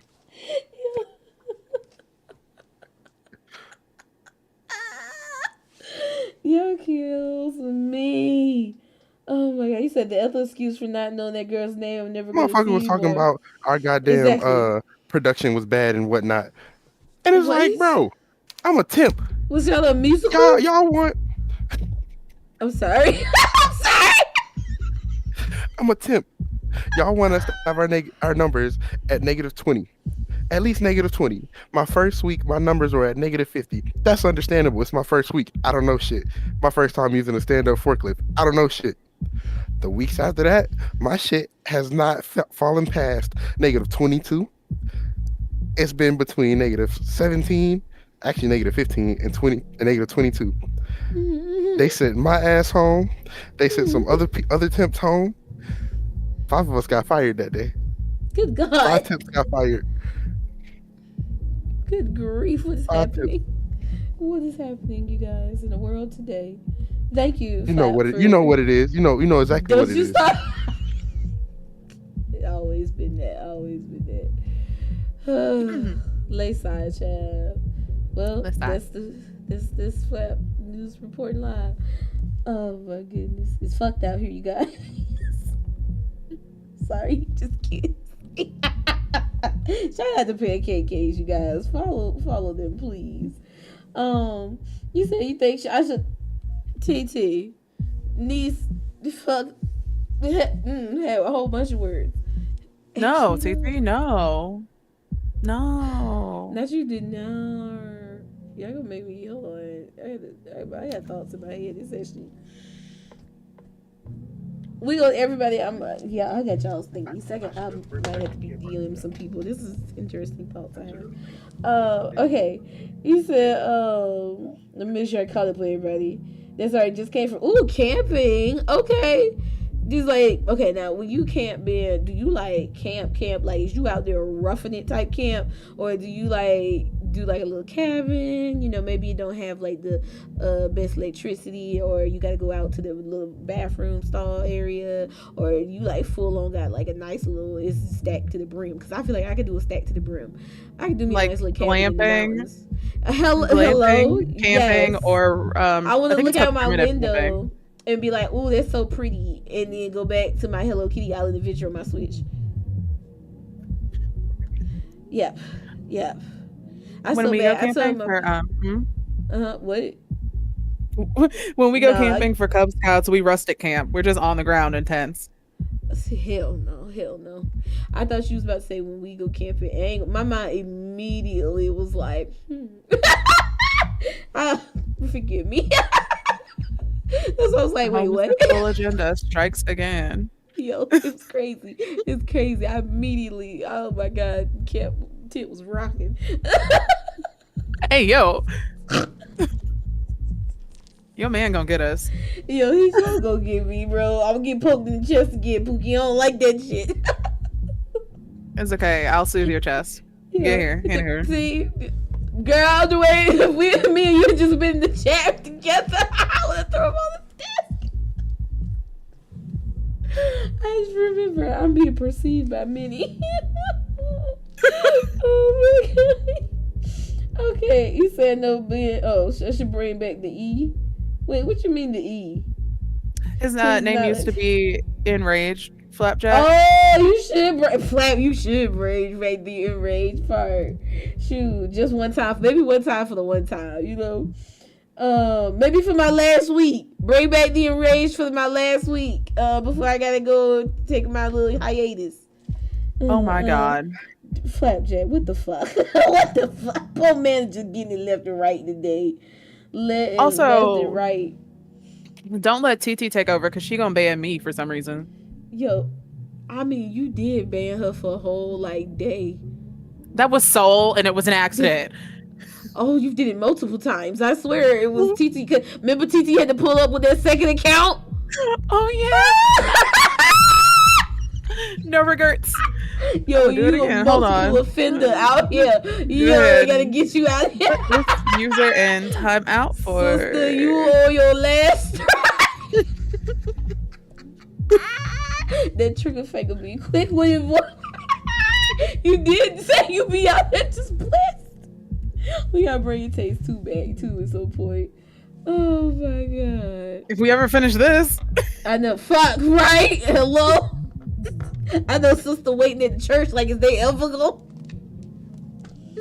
Yo, just too much now. Okay, let me catch up. Okay.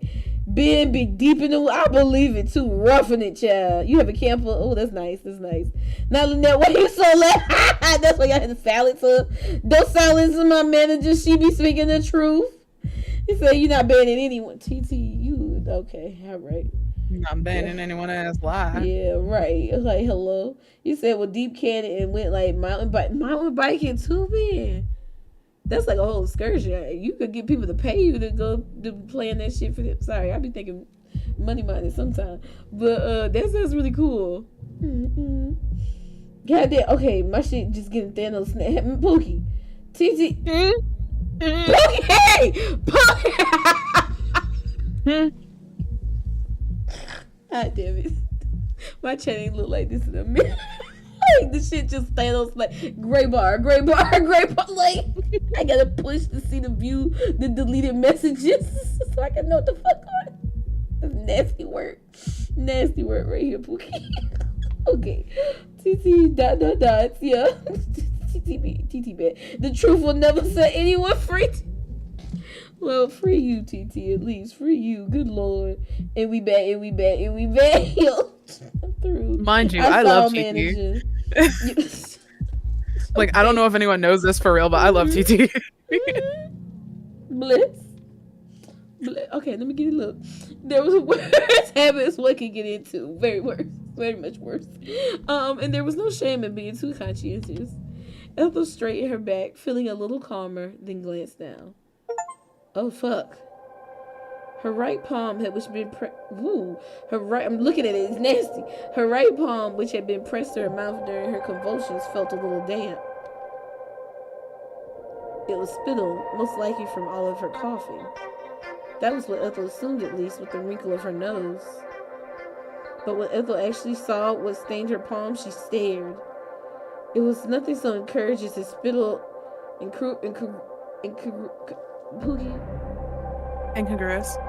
incongruous as spittle after all, and neither was it the decidedly more unpleasant, but still reassuringly mundane phlegm. Ethel's palm was stained black, just like tar. What in the world was that? Where had it come from? My God. She had her tongue deep in that girl Mushushi.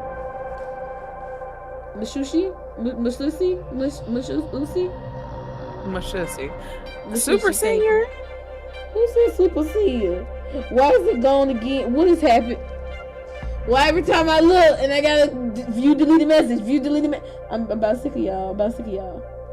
Yo. Hey! Brought back the profile pic and everything. Thank you, Pancake Case. You only gotta keep it just for until next week, till we do DBD. After that, we through. You can think. Thank you. I'm so tickled. Thank you so much. No, she doesn't. She lying, chat. Is that what Flapjack talk? Pookie. Please, Pookie. She got a dartboard in her closet for TT with the profile pic on it. Post the pic in Discord. Now, is she a super senior mod? That's nasty. That is nasty. That is a Whoa. Super senior mod is very nasty work. For everybody though that is curious, yes, Pookie has a higher level of mod power. She has the highest level, and then everybody else is at the regular mod power. Because of course I trust Pookie with my life. I don't care. She can hack me. She can fuck my shit up, and I'll be like, well. Oh my god. But yeah, so I don't know. I don't think y'all. Wait. Y'all can still time her out though. Wait, no, I don't know. Can they time you out? Can you tell me out, Flap? Flap said favoritism. Can you tell me out? Yes, absolutely. No, they can't. Absolutely. No, they can't tell me out. That's hilarious. What did I just hear? Did I just hear a voice?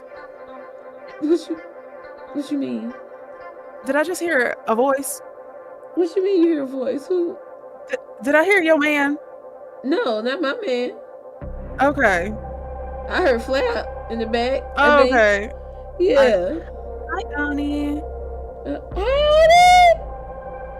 I heard the echo of not Flap tell me you loud live ass. till now. She lacking. Damn, I'm gonna have to talk to her. Hi, baby. We talked about your fire ass costume. I told her, I was like, if you wanted to post some of it or part of it or anything in the Discord, but they was like, it was perfect. I was like, how did we not think about the most dramatic Bob in anime like Kingdom? What? No, look at me, boo. We've been cutting the fuck up, bro. We done got through maybe like 8 slides. But oh my god, okay, I gotta make sure I count. Now she is nasty work. Not call me. Okay. Look in the mirror for me. Look in the mirror for me is nasty work. No, like listen, Nasty I'm actually work. devastated by that one. I didn't have shit to say. Like I teared up a little That's why you bit. got quiet. Don't let her silence you. That's why TT got all the keys in the office, y'all.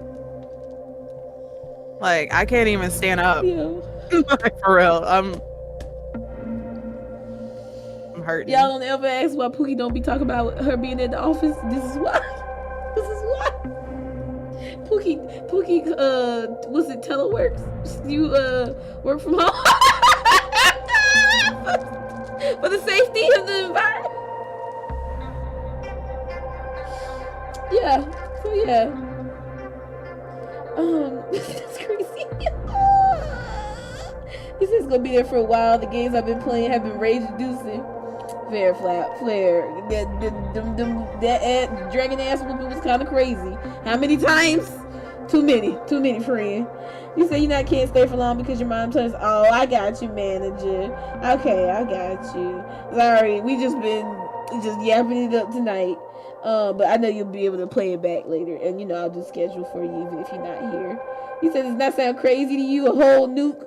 I don't know nothing about it, TT. I don't know nothing about it. Oh my god, not a crown for TT. That is crazy. I told you, not the aluminum crown. That's the one that get. Never mind, I'm about to start selling some rat beef. You said you making a list. 62 deaths. Nasty work, friend. Now he knows game what he said. Not only gave TT the same crown they had to scare. Anyways, back to the game. The only logical explanation was that it had come from Ethel herself. But how? Why? Ethel didn't feel quite like herself, but she couldn't see any reason why she would start hacking up this. Whatever this was. Like, there's whole mushroom. There's spittle and oop and goop. There's whole fucking mushrooms that I'm looking at. Like, is that not crazy? Like, they're the little ones, but they still a whole mushroom. Questions. Go to the hospital immediately. Don't pass go. Don't collect $20. Oh my goodness. There was a strange black. I'm just saying, she kind of just sitting there like, There was a strange black sludge smeared across her fair skin, and that wasn't all. There were white spores mixed amongst it, cloudy and clumpy, like freshly fallen snow. Like, hello? Ethel had no idea what these spores were, but she recognized the small, skinny objects with the rounded heads, which curled like commas amongst the filth. They were mushrooms. Mushrooms. Yep. Ooh, you hear the heart palpitation.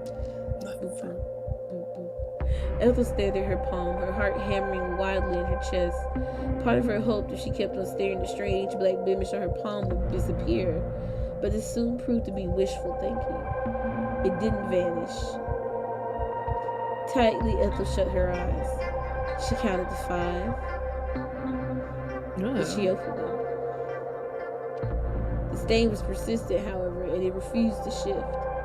The black ooze, the white spores, and the little mushrooms remained, all mixed up in a gooey substance which must have been her own saliva. Was this some sort of medical emergency? Yes, bitch. You like, baby? Sorry. No, it's like she not moving fast enough. This is crazy. Oh my god. You said, Jay, I don't have you a crown, baby girl. I'm gonna build you a kingdom. Lord, not no shit. Ace got competition. That's what I'm talking about. The pressure. Don't let the nonchalant elusiveness get you. Once again, my melody coming to Karomi real quick. Listen to pom pom pouring, putting it out here for you. Oh my goodness. Oh yeah, I hope you know. Oh, I put you as pom pom pouring in my mind for some reason because I said if anybody gonna show hole just to tease the masses, Real. Respect. Like, oh my god. You said Ethel go to the church, girl. Oh yes, girls' night. We gonna see, child. Take me to church. Okay. Ethel had been fortunate never to suffer from health complications so prominent that she'd been admitted to the hospital, but she had suffered a few cuts and scrapes in her time. A particularly unfortunate incident with a pair of roller skates when she had been 8 years old had resulted in quite the nasty gash on her left knee, a gash which had bled profusely. Ethel's knee had been sticky with gore following that little incident, but the blood which had spurted from her perforated skin had been scarlet. Its pigmentation had been so very bright, it had almost been garish. The strange fluid smeared across Ethel's palm was nothing like that, however. It could have been blood. It wasn't red. It looked more like motor oil, but that didn't make any sense. Why would she be coughing up oil of all things? It didn't just sound unhealthy. It sounded human. If Ethel had been an inorganic girl, perhaps made of steel and bolted together with screws, this might have been possible, but Ethel was wholly human, at least as far as she was aware. Her skin was soft and her flesh was quite yielding. She was weak, delicate even. She's just a girl. A delicate flower I am indeed, darling. This is going to treat me softly. But she was definitely a human. There was no reason why she ought to be vomiting up oil. There was no reason why she ought to be vomiting up anything. She might have felt sick, but she wasn't that sick. Not physically, at least. Mentally, however. Oh, Lord. Ethel wasn't sure, and that scared her even more. Oh, shit. Ethel did her best to go about her morning, though she'd actually awoken in the early afternoon, like she usually did. She hauled herself out of her bed with no small amount of effort, then padded to the bathroom. Once there, she cleaned her palm free of the dark sludge which had marked it. She cleaned as she cleaned as she cleaned, her motions slow and regular and repetitive, the warm water cascading over her skin in rivulets. The water turned a curious coppery color when it met the dark stain on her palm, but Ethel tried not to dwell on this too much. Like Lady Macbeth, she focused only on washing her hands, her motions slow and methodical. Ethel oh my God, was that a Macbeth reference? Yes, I think so. A blatantly long one. Ethel let her hands, loud one, I said long. Ethel let her hands stay under the hot water tap for almost 3 full minutes, minutes during which her flesh turned pink, then began to burn. The water was hot enough to be scalding, but Ethel paid little heed. She liked the pain. It helped drive her other rather more pernicious thoughts from her mind. It stopped her thinking about what it was she had coughed up earlier as she sat in her bedroom, and it stopped her thinking about how horribly tired she felt too. Ethel eventually shut off the hot water, with the hand which struggled initially to find purchase on the silvery tap. The skin of her hands was pink and swollen, taut and shiny. Ethel doubted that she'd be able to play the violin with hands like that, but maybe it didn't matter. It wasn't like she'd been playing the violin very much during the last few years anyway. It seemed strange that the violin had once been so important to her when she'd been able to give it up so easily. Maybe she never cared about the violin as much as she thought.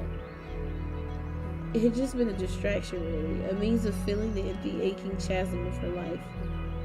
For a while, the violin had served its purpose and made Ethel happy. But that had been many years ago now. Ethel's university degree, likewise, had once given her joy, or the semblance of joy at least, but she took little pleasure in that now. She took little pleasure in most things. With her hands newly cleaned, Ethel dressed herself. She dressed herself slowly and clumsily with hands which didn't want to obey her. Her skin was stretched tightly over her bones like the surface of a drum, and bending her fingers hurt. Ethel's arms, meanwhile, were aching. It took Ethel almost 2 minutes to pull her sweater over her head, and another 5 to fasten the clasp of her skirt. Eventually, however, Ethel was able to make herself presentable. Her hair was still messy. She had run a brush through it in only the most perfunctory of ways, and she had bags beneath her eyes, but it would simply have to do. Dressed and ready to face the day, Ethel took a seat on the bed and retrieved her laptop.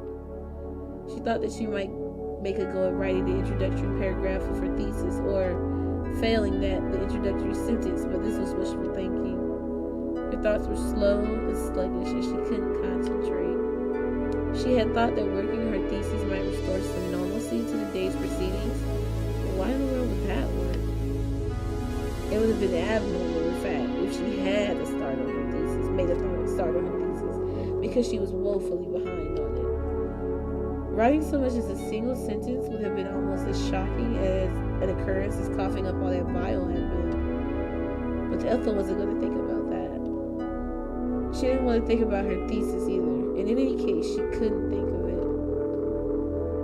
It was starting to give her a headache. Ethel set her laptop down, defeated. Then she began to ponder. What she really wanted to do was see that girl again. It seemed imperative, all of a sudden, that they speak. Tonight would be the last chance. After all, they would have to discuss anything. This thought made Ethel feel nervous, but she tried to swallow it down. There was a little sense in getting agitated now. She could save that for later when she actually saw the girl. For the present, she would try to relax. What else could she do? Pookie, you mind taking over for a little bit? Yeah. Thank you. Ethel descended down the stairs, then took refuge in the living room, as she had the day before. She had many more episodes of Supernatural to work through, and that was what she did. She's a real. Ethel watched the TV, her eyes fixed to it sightlessly. She was only half paying attention for 2 hours, until she was distracted by an uncomfortable rumbling in her stomach. It was only then that Ethel realized she hadn't eaten anything all day, and she'd not eaten much the day prior either. Oh yeah, she had the moldy pie, didn't she? Oh, she did. Honestly, after the moldy pie, I probably would have been like, I'm cool off of that stuff too.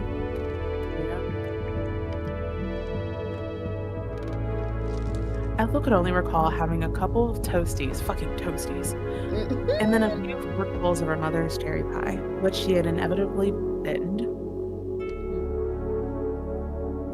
Was the pie the reason Ethel wondered she hadn't had much of an appetite lately? You know? It might explain why she felt so queasy too.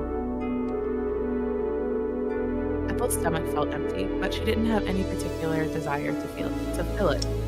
That's crazy, Ethel, because I really want some fucking breadsticks right now. The thought of getting to her feet, then shuffling all the way to the kitchen to look through the fridge was immensely unappealing. But she wanted to go see that girl, though. But she wanted to go see that. That's true, okay? Not sound like we sound like aunties, but you want to see that girl, though.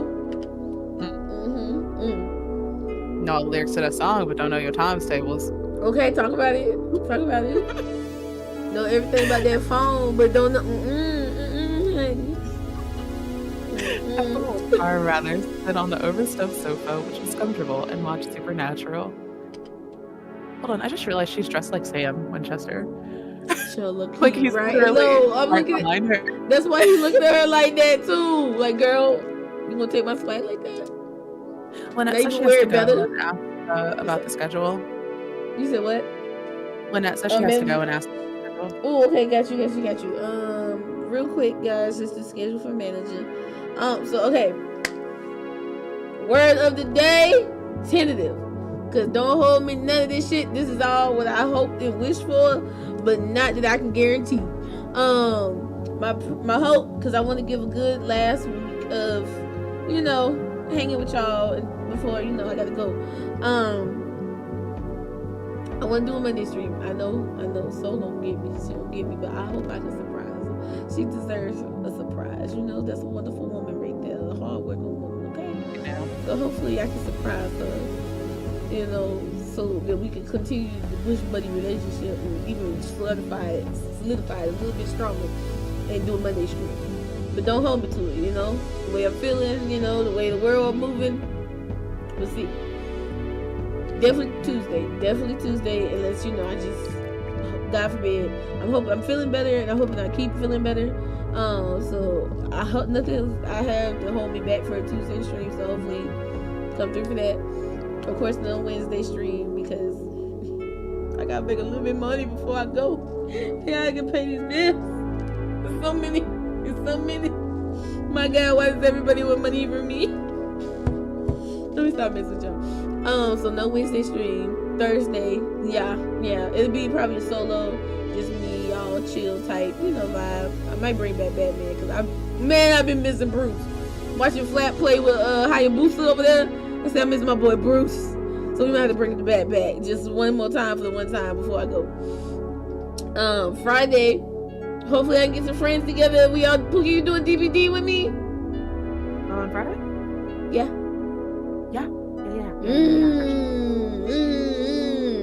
So yeah, y'all. Hopefully I can get a couple of us leave that in DVD. I'm just saying, this was a real Sapphic, Sultry, something sexy, surprise, whatever, all this that stuff.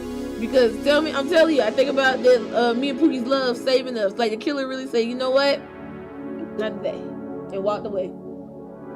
Stood in front of my woman and he respected it. It was wonderful. It was wonderful. But yeah, so manager, hopefully I see you Monday. If not Monday, Tuesday for sure. But yeah, I love you, manager. Have a good night.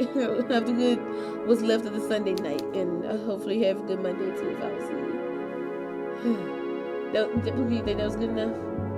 Yeah, I think that was good. Sounds good to me. Okay. All right. Whenever you're ready. All right. But Ethel knew she had to eat something. It wasn't like her to skip meals. Sorry.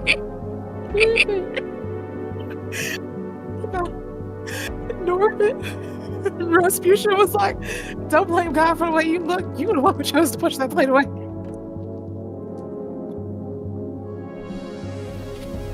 Oh my God. Okay, Norbert was really funny. And I just remembered the movie Norbert.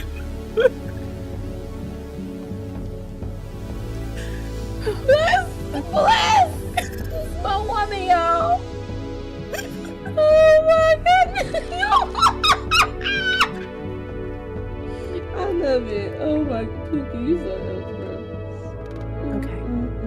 Whenever you're ready, take your time. Alright. Typically food was the one bright spot in her day. The sole thing she looked forward to. Ooh, I can't even hold on. I'm sorry, it's me now. Why you? You said, bitch, you ain't. Alright, okay, I had to get mine out too. Goddamn, I swear. Now her tummy hurts. She got the bubble guts. You know? You say you gotta renew your PS Plus, but you'll be there Friday. Bet. But yeah, night manager. Have a good night. Get some good rest. Alright. Typically food. I've read it already. One more time. We gotta lock in. Typically food was the one bright spot in her day. The sole thing she looked forward to. Now it felt more like a chore. Oh my goodness. Still, Ethel forced herself to stand. She was 21 now, which meant she had to try and marshal her body. She had to be a responsible adult, no matter how little she wished to encapsulate either of these roles. Fair. I feel that, girl. But she's too young to be throwing away her adulthood. I'm sorry. Not yet, girl. Goddamn. Hit 31st. Yo. There was nobody else in the house in any event to look after her. She had to look after herself. Ooh. You heard that too?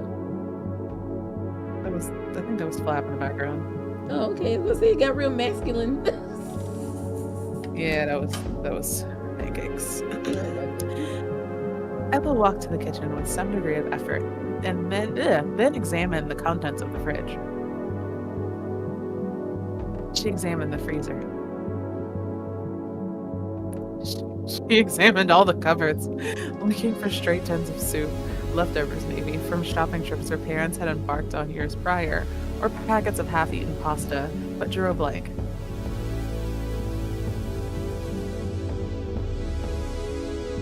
Give me a second.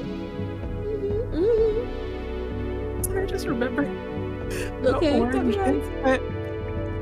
You were so mad. The orange incident. You had oranges? You were feeding out oranges.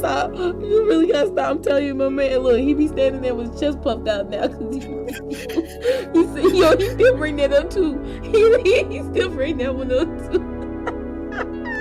I was just trying to show you. You said that pepper never falls out.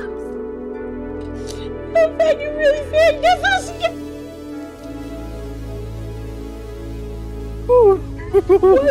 I'm so sorry. Ma'am, please. Okay. There was no food in the house. Not unless one counted some boil and bag rice, a sticky jar of pickles, and several packets of pork scratchings. Her father said, "The fuck is a pork scratching?" Oh no, I heard a pork. I'm assuming that's like crackling. Yeah. Okay. Several packets of crackling. Her father's what you pictured in there when you saw me open that fridge? Listen. Is you saying what I had is equivalent to a bag of rice, sticky jar of pickles? and some scratch. Nasty way, bro. Nasty. Oh my god, yo, if he hear about this, you gonna start him up again for another 40 days and 40 nights. I gotta deal with that shit. I gotta live with that, okay? Once again, I'm getting poked in the chest because yo. Oh, Yo, he no, was I like, wish bro. you He was like, I was about to go grocery shopping. Why you do that? Mess, child. Hot boy, he gonna be hot. Oh my god, my poor Pookie. He doing his best, okay? I'm telling you, I'll be like, I'm okay, you guys. They be like, she living. Listen, it was a misunderstanding. Pookie be wanting me to have beef Wellington in the freezer. She said, if it ain't to this level, you girl, you starving. I love you, Pookie.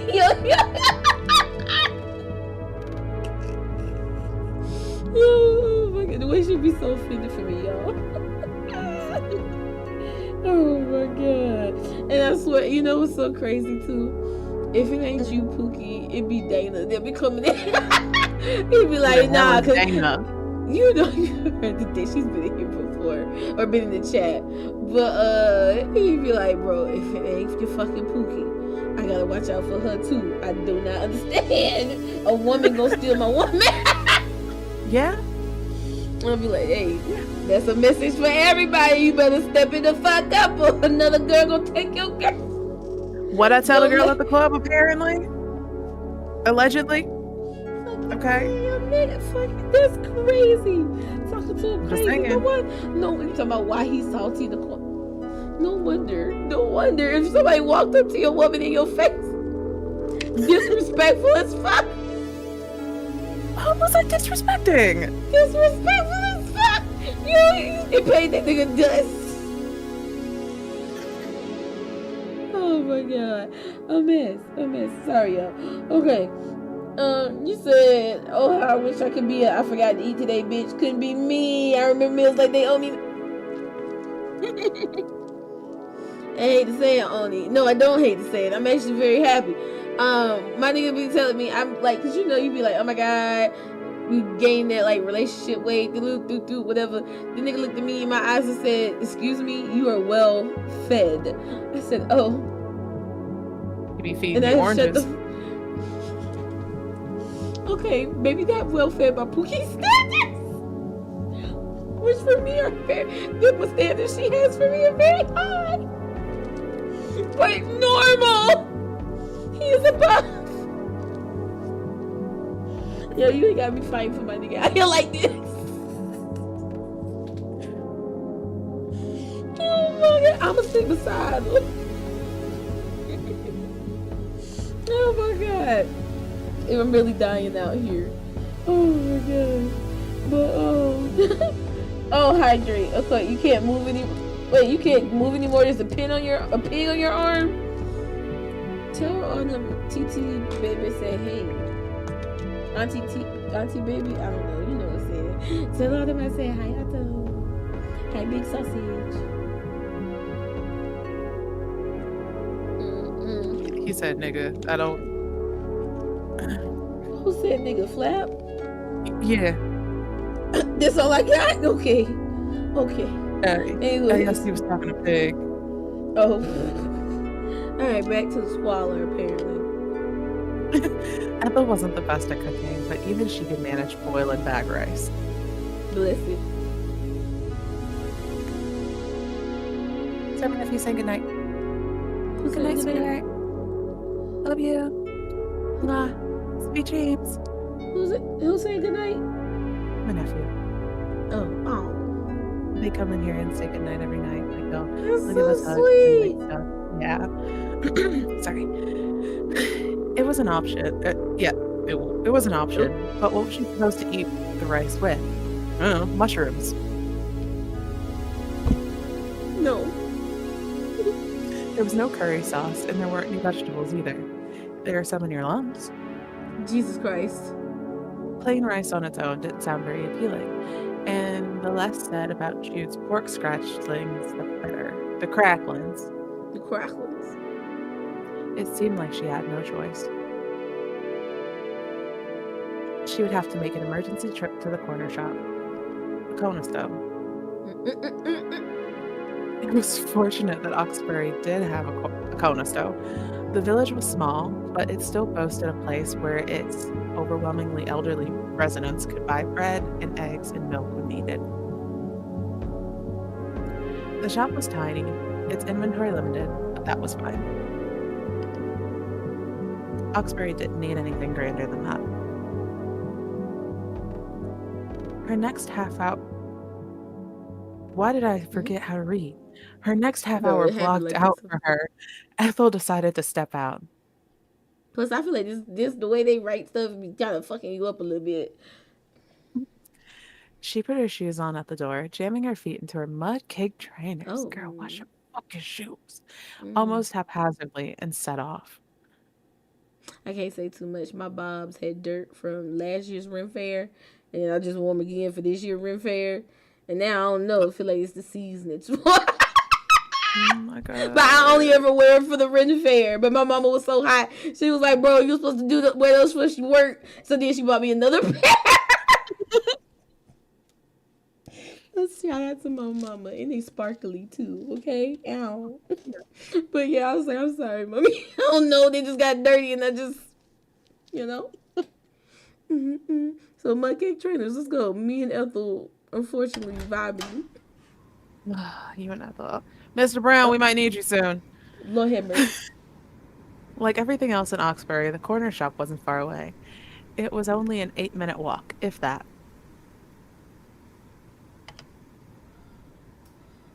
Ethel had... I can hear myself. Flap, can you turn it down? Oh. I'm trying to see No, what Flap is saying. Flap, he's playing the stream No. on his phone. Oh, oh, look at my sausage! Hold on, take a moment. I'm gonna take off my streamer mode so they can see. Look, y'all. Look at my knees right here. That's my dog there, y'all. This is the most healthiest like baby I've ever seen. Like, oh my goodness. Look at it. This beef sausage, y'all. That's Ace's cousin. Wait. I mean, not damn Ace's cousin. Al's cousin. Huh? Flap said don't remove the spoiler on the other picture. Oh fuck. Okay, good. It's okay, it's pump. Booty hole dog. Damn, not the dog showing hole. Got onion showing hole in the thing. Not for free, y'all. Definitely not. But join the Discord if you want to see that, I guess. All right, let me put streamer mode back on real quick. Hold on. I don't know how to do it. Oh wait, yes I do. Meow. Let me. I know a little something. In her sentence, y'all. Wow. Okay. Okay. Ethel had hoped that the fresh air might help brace her, restore some color to her cheeks, maybe. But she hadn't banked on it being so very cold or so very miserable. It wasn't cold enough to snow, thank goodness, but the temperature must have been in the single digits, perhaps 7 or 8 degrees Celsius. What is that in American? So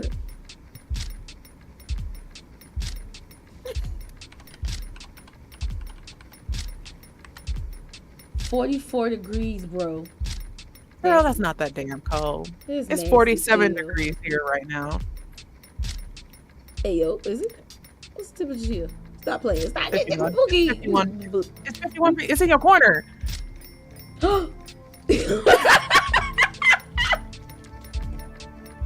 Shook I am. Yo, it fucking is 51. Never mind. Proceed. My plants. Oh, fuck. I gotta go get my plants. Sorry, go ahead. The sky You're fine. Gizmo's like squeaking in the background too. It's just a lot happening. Gizmo, why is Gizmo like this, bro? I never understand that animal, but I support him so very much. The sky overhead, meanwhile, was festooned with clouds. Festooned? Festooned. All right. There was nothing particularly joyful about it. In fact, it was the exact opposite. Ethel shivered all the way to the corner shop, wishing she had put on her coat. How could she have forgotten? She forgot her coat. Hold on. What? I just realized that's what she said. She forgot her coat. I do too. Wow. Hold on. I saw she had this shit on. She was so scatterbrained. Her father sometimes said she would forget her head if it wasn't attached to her neck.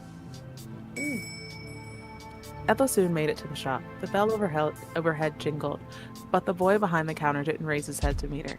He was too busy scrolling through his phone because he has friends. He's talking to his friends. Ethel.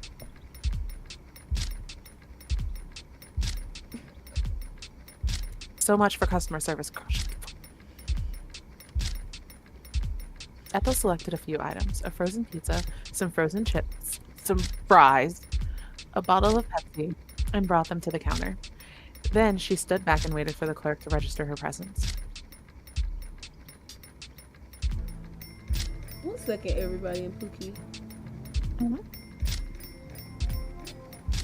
Oh, I gotta mute my mic too, though. You okay?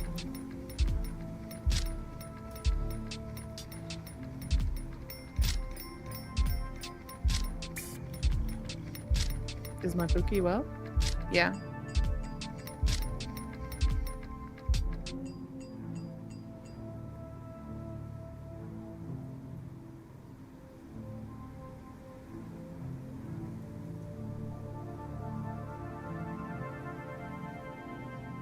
I love you so much.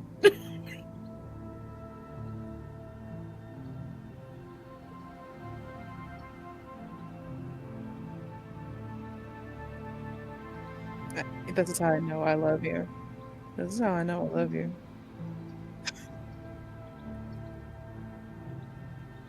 Oh. Okay. I'm drawing the mushrooms from this, from the bottom of this. I'm gonna tap them. Really? That actually would be kind of cool. Yeah. All right, let me get back in there. So Game we completed together. So. oh my god. Pookie! Oh my goodness. Alright, I'm ready. You ready? Yeah, did I read this slide already? Yes, I did. Okay, yeah. This took a little longer than Ethel had hoped. The clerk really was ensconced. Girl, ensconced in his phone. But a soft, "Excuse me?" from Ethel made the boy lift his head. Because she's so dainty and just... Excuse me. He met her gaze. Then, sheepishly, he smiled. Oh. Okay. Oh. Somebody, clerk! Can he be the clerk? Where's Pancakes Flap. at? Clerk! Flap. These rolls Come flat, here. We got an acting role for you.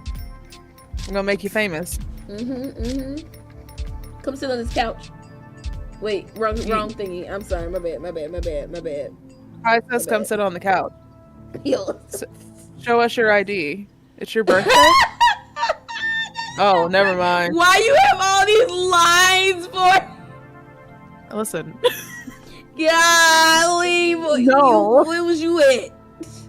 I was on the casting couch. God damn. Anyway. Oh, I got cough again.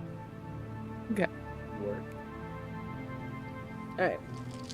Hey, come back here. Where are you going? I'm back. I just Can you not read the line?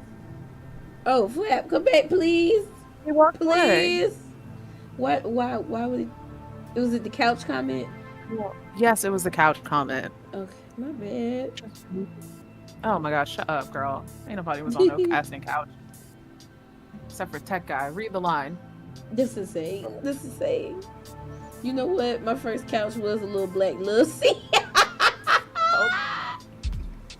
I love that couch. I was proud. That was my first furniture purchase. I'm sorry. Flap is like over here flinching and dying because he thought I was gonna hit him.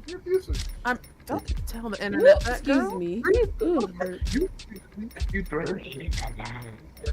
Ew, my God. Can y'all please? I just need somebody. I want him to read this line. Sorry about that. I was a little caught up. Let me get this real good. Thank you. Oh, that was the line. Shit, I thought you was talking to us. Thank you. Okay. Double Ethel. Sorry. The clerk scanned Ethel's items while she stood there, feeling awkward and not quite knowing what to do with her arms. Her headache had yet to subside, though she'd taken some Tylenol early. Oh, okay.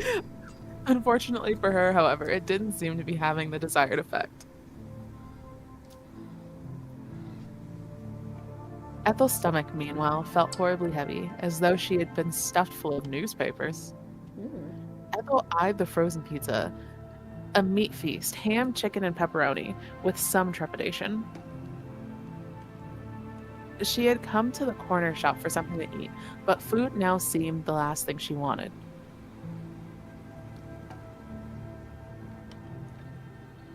How could she eat when she could be when she would be seeing the girl again? Girl, what? Like you ain't hungry for food? Sure. Hungry for the There was much more important. That was much more important than a meat feast pizza. Kai, letter. I was talking about tea. I'm so sorry.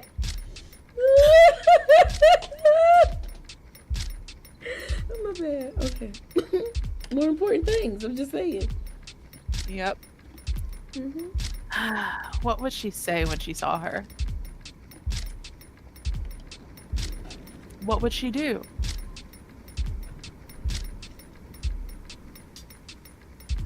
And perhaps more pressingly, what would the girl do to her?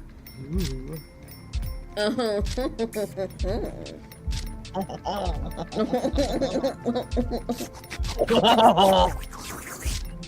Kai! I'm sorry. So perfect. Oh my god.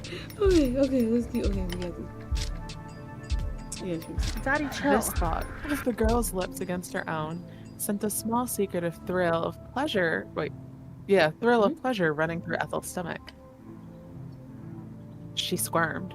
More. Ethel me so bad to the bone. Like she want to be me so bad. Cause tell me why, even in the throes of sickness, I was like, "Hey, put, yo." Just Yeah, you got a thermometer. Oh my god, the more you say it's the same. Why you say it like that, Pookie? Because I ain't got a thermometer. I mean, I do, but Oh.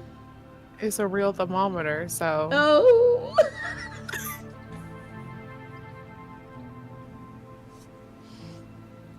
All right. I got you from here. I got you. I'm back in the game. No, coach. wait. Oh, do you want What? to rap? Okay, go ahead. No. Go ahead. You sure? Maybe. Go ahead. No, it's Wrap okay. it up. Get to the house. Okay. Get to the house. Did the boy behind the counter with his bright eyes and his pierced ears know what she was thinking? No, surely not. How could he? The boy bagged Ethel's purchases, the plastic carrier bag crinkling, then presented her the card with a cheery smile. The boy might have been wearing black, but he sported rather a lot of piercings. Oh, and he's girl, sorry. The remix. The boy might have been wearing black, and he sported rather a lot of piercings, but he was rather personable. He reminded Ethel a bit of a puppy.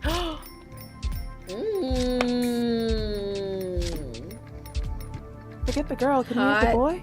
Yo, hot, goth, personable puppy boy. Like, I'm down. He was quite sweet, really, in a boyish way. His face soft, heart-shaped, and devoid of even the slightest suggestion of facial hair. That boy. Baby face. Not Phil boy. He looked even younger than Manny, though Ethel presumed he was older. Okay. Babyface. She was sure, in fact, he was her age. Got Does the she know boy. him? He Okay, all right, girl. Once again, spray bottle. looked familiar. Hadn't they gone to the same primary school? Not the motherfucker sound like Bon Voyage from The Incredibles. Not you calling the cops or calling something. cops Flap is a Or fool. something. It's crazy. Oh my god. It seemed inevitable. If he and Ethel were the same age, there was only one primary school in all of Oxbury, unless his parents had sent him somewhere else. Ethel should have known what he was called, but she was drawing a blank. She'd always been bad with names, especially when it came to boys. Because you're a lesbian. Oh my.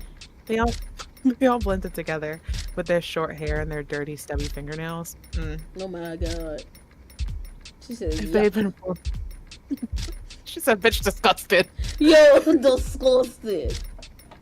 If they'd been She former ain't wrong. classmates, Ethel hoped the boy wouldn't try to embroil her in a yarn about the good old days. That would have been excruciating. Lord. This bitch. Ethel fumbled in her pocket for her phone, which she tapped on the electronic reader. What? Jasmine? Her purchase approved, Ethel then took the bag from the counter. By this point, her palms were sweating. Her stomach, meanwhile, felt heavy, as though she'd eaten a cinder block. But that didn't make any sense. Why did her stomach... Flap said her knees are weak and arms are heavy. Mom, spaghetti. Spaghetti. Why did And her hot. stomach feel so heavy? That's a lot. Wet ass pussy. Amen. Alright. Why did her stomach feel so heavy? She hadn't eaten anything all day. Oh Ethel had gone to the shop to buy food to satisfy the empty aching inside her, but the emptiness had shrunk while the boy had been ringing up Ethel's purchases, or maybe it had expanded. Now I keep thinking about like if somebody had the creative mind to take a mashup of the mom's spaghetti and put it with WAP. I'm sorry. Now I'm just thinking about it, like, yo, what? Oh my god. I wish I had many talents. Okay, yeah, I'm sorry. Here you go. She felt dazed and confused and bewildered and kerfuddled. You see what Flap said? Since I no longer work there, my supervisor looked like Simon from Alvin and the Chipmunks. Okay, friend. Okay, all right. What we gonna do with that? Okay. Felt dazed and confused. She lurched uneasily towards the exit, feeling like an amphibian out of water. Like, this bitch couldn't have just said a fish out of water. Whatever. She could very well have been a wet, web-toed creature, which did better underwater than it did on dry land. Maybe you should go walk into the ocean, Ethel. Her stomach was still churning. Hold on, let me mute the mic. Hold on. Gotta tell you something.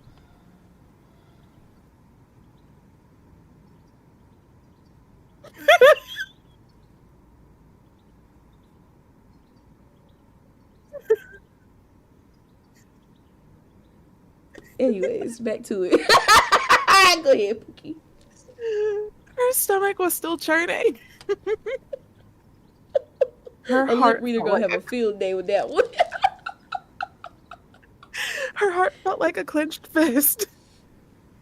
Oh my goodness.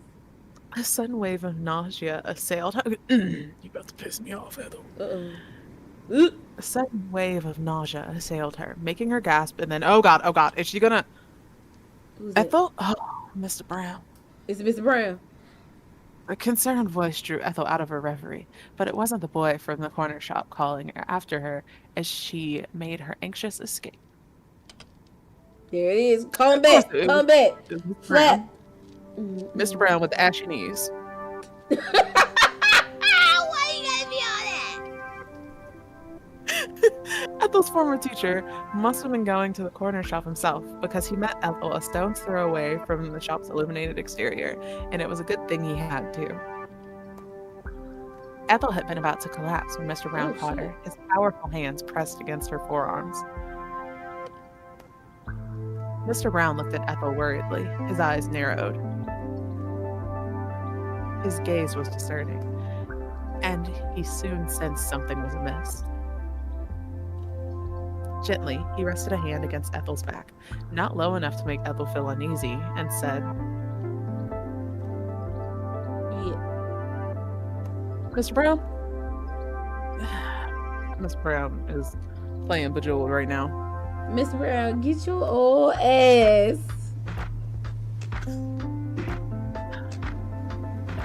Are you alright? Miss Brown like that. Hello? Can we call us Catch a Predator on Mr. Brown? Can we say it one more time in the mic, Miss Brown, please? Time, please, Mr. Brown. Normal, though.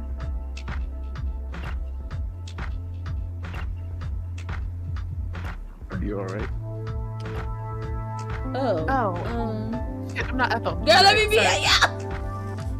Ethel Wait. winced. Her vision was beginning to blur. Oh shit. This street looks alarmingly hazy. She might well have been viewing it through a thick film of fog. Her head hung uncomfortably heavy as she said, Alright, I think.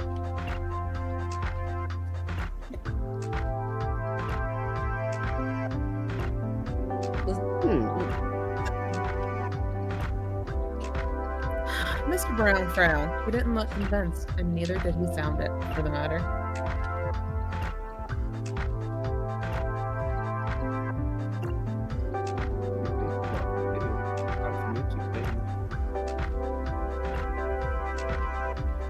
Do you have a picture?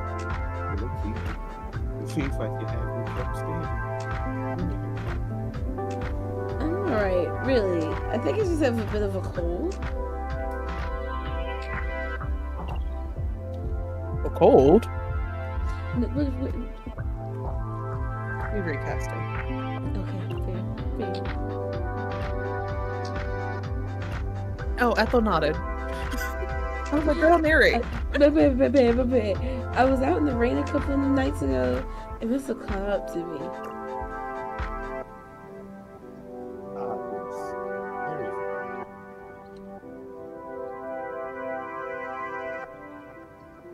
I would tell you to be more careful, but it's too late for that.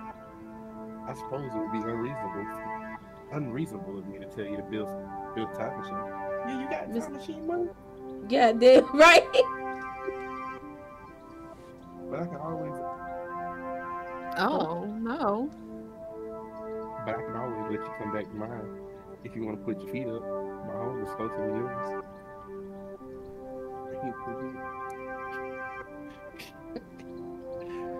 It should spare you a bit of a walk, and I can put on some tea. Maybe it might make you feel better. Oh no, it's alright. You don't need to go out of your way. I'm a teacher. It's my job. Oh, bless you, Miss Brown. Okay. Miss Brown might be getting a little cold too. He turned into a mushroom, too. Jesus Christ, he been out there with that girl too in the church. Mr. Brown. Sorry, we good. He said, what did he say? No, now why they add an E after they had to make it? It's European. T is European. Yeah, to make it European, girl. Okay, he different like that. Culture is. Mr. Brownie. Oh, Brownie. I'm not your student though. You weren't one. And old habits are hard to break. I feel guilty. In any case, letting go off on your own in the state. What if you collapsed? I'm not that unwell. I hope you're not. Would you let me be the judge of that? I might not be a doctor, but I am a primary school teacher. Okay. They might seem like very different professions, but they have their share similarities. They both involve looking after people. It's a little reach, but okay. Privately, Ethel thought some doctors would dispute this claim. In fact, she imagined a lot of surgeons would take offense to the assertion that corralling children was at all similar to performing triple bypasses. Mr. Brown sounded so earnest, however, that Ethel didn't want to argue with him. Not that she would have done anyway. It's a weird sentence, Ethel. She wasn't really the sort who argued. She wasn't like Manny. Oh my god. Manny, who could turn any girl up. He played into a whirlwind Manny, of what the racially motivated insults. What the fuck, Manny? There's a difference from arguing and just being raped. What? Okay. Manny and TT, I swear. Not Manny and I can't look at the camera no more. Yo. She called me old. That's a racial slur. Yeah. We'll have to follow HR. Do we have an HR department? TT, why don't we have an HR department? Okay, anyways, Yes. yeah. Ethel didn't want to rebuff Mr. Brown's kindness either, though she didn't relish the thought of going back to his home. She had no desire to see how her old primary school teacher lived, or where. She wasn't even sure if Mr. Brown's house was closer to the corner shop than hers, but she didn't want to question him. She presumed he knew what he was talking about. Mr. Brown was nothing if not reliable, and Ethel didn't feel up to walking. The mere act of holding the carrier bag with her Pepsi, diet of course, Lauren would be proud, and her frozen pizza, her mother would be less proud about that, was making her upper arms ache. Not diet, of course. Dazed, Ethel nodded slowly. Girl! Yeah.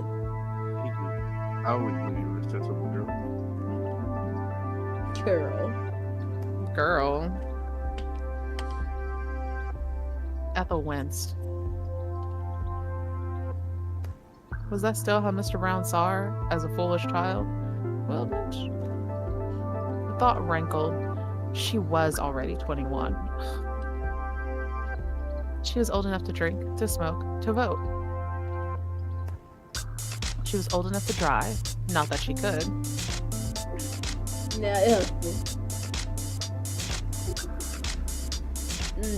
okay. There's Pig. Did you hear that? What? Pig licked the mic. Lord have mercy. Hi, Awesome. She was old enough to have 6. I don't know why I said it like that. She was old enough to get her heart broken. She wasn't a child anymore.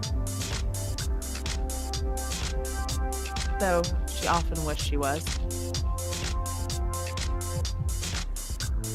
Miss Brown. Now, let's do it. The heavy news.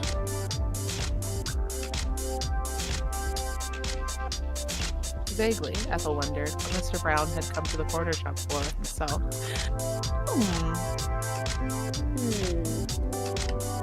don't trust Mr. Brown.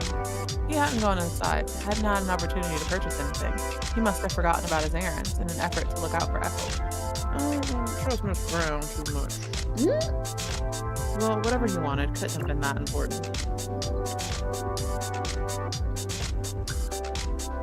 Come on, man. Mr. Brown spoke reassuringly, giving Ethel's waist a squeeze. Hey, yo, I thought there was a closet fits. Excuse you? It's alright. I've got you. Don't worry. Under normal circumstances, Ethel would have been worried if an older man had been escorting her back to his home with his arm around her waist.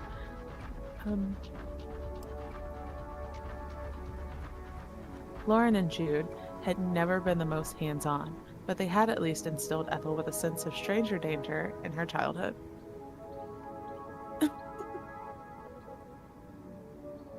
Did you see what TT said? What's she say? The face mask is very YN, very hooligan. And I was just sitting here chilling till I saw in the story. That's too deep. Not very hooligan. Very hooligan is crazy. Insane behavior. I'm a shenanigator, if you must. If we must.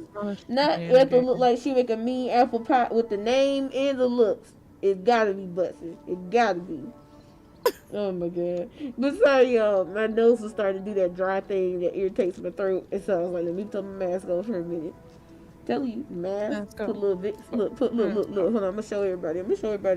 You take a little Vicks vapor rub. Put it right at the nose like this. A delicacy. Future Kydrix. Huh?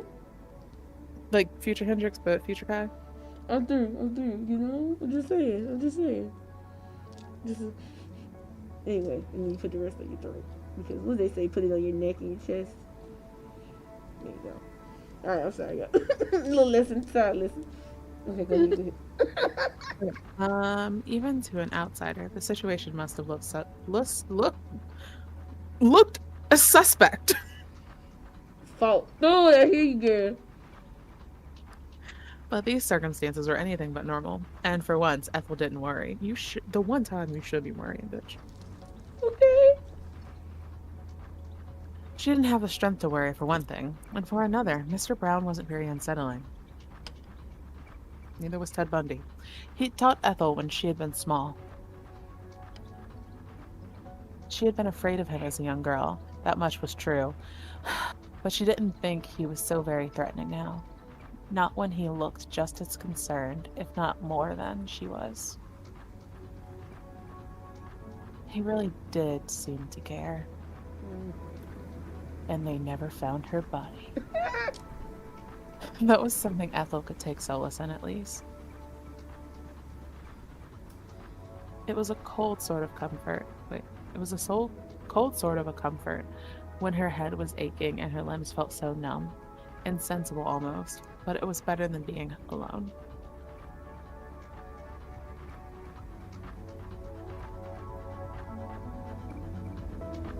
You're doing a good job. You can do this. Just a few more steps. A few steps more. Ethel continued to walk, putting one clumsy, sluggish foot in front of the other, until, at long last, Mr. Brown had led her to their destination. And here we are.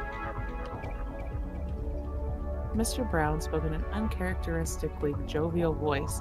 Oh, as he came to a halt outside of a nondescript house. Oh, uncannily alike to most of the houses in Oxbury. Pebble dashed, with 2 floors and a crooked chimney jutting out of the roof. Okay. Home sweet home. There's nothing quite like it. I don't trust Mr. Brown. Wait. One, Flap, come back and do this. But 2, you said we saw at one end walking around with a chrome skull mask, and you saw a group of wild upstate people. What is wild upstate people, Pookie? Oh, like a crazy amount of them. Oh. Okay. Huh.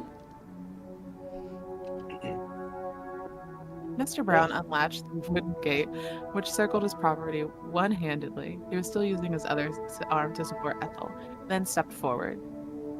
Not an S for that. Ethel followed in his wake, feeling like an obedient pony being taken to a butt of water? A butt of water? As an ass load of water. Mr. Brown crossed the garden path, an array of geometric stones cut to algorithmic precision in a manner which rather suited her former teacher, and eased Ethel onto the front step. Then, he searched his coat pocket for his keys, which he inserted into the lock. This was something of a production, given Mr. Brown was still supporting Ethel, but he was able to manage it with a surprising amount of dexterity for a man of his age. Though perhaps this was not so very surprising after all. Mr. Brown wasn't very old, not really. He was only in his late 50s. Okay. He looked a good deal healthier than Ethel was, and a good deal more energetic too. He said, at least, bitch, I'm breathing.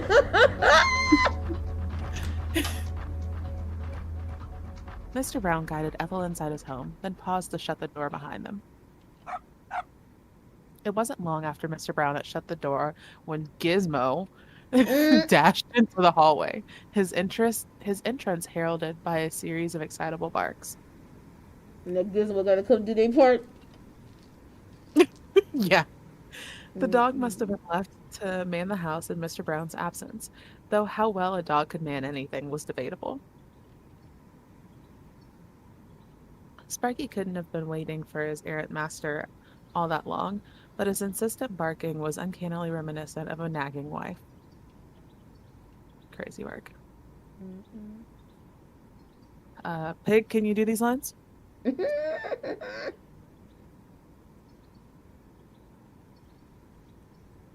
Okay, I'll do it. I'll do it, Pig. It's fine. Where were you? Sparky would have said if he could have talked, which of course he could not. I've been waiting ages. Mr. Brown must have thought similarly because he smiled Weirdly? Weirdly? I've never known how to say that. I've only ever seen it written, you know? I was going to say. Then shook his head. Hi, Pig. Oh, there you go. Did it go to the next page? Oh, sorry. No, it's okay. I thought it froze for me. Riley. It said Riley. All right. Mm-mm. You don't have to make such a production out of it. You daft mutt. If Ethel hadn't been there occupying so much of Mr. Brown's attention, maybe he would have bent to ruffle the top of Sparky's head.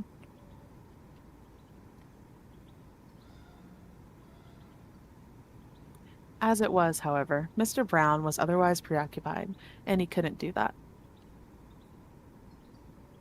Instead, he gave his dog, or daft mutt rather, a gentle, affectionate nudge in the side with his shin. Lord, he kicked the dog. Sparky yipped at this, appreciatively perhaps, and Mr. Brown chuckled.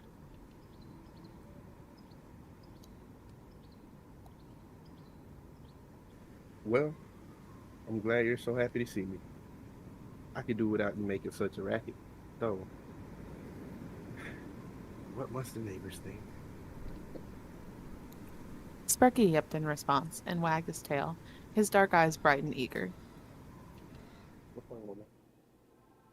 Mr. Brown chuckled and led Ethel into the living room. Once the pair of them had divested of their shoes. I hate Ethel.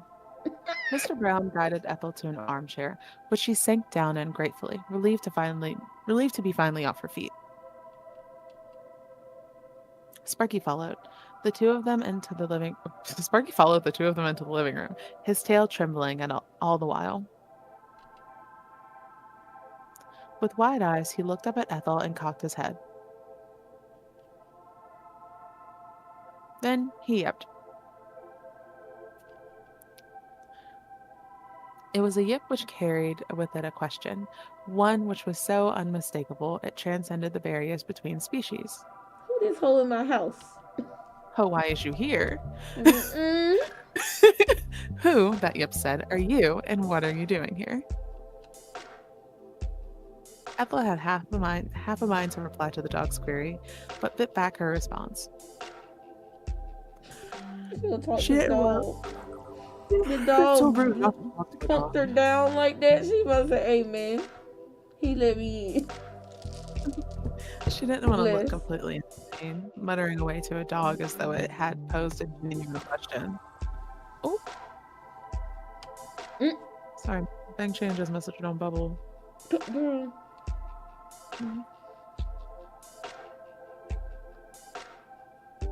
Okay, alright. Fortunately for her, however, Mr. Brown seemed to have understood Sparky's query because he took it upon himself to answer.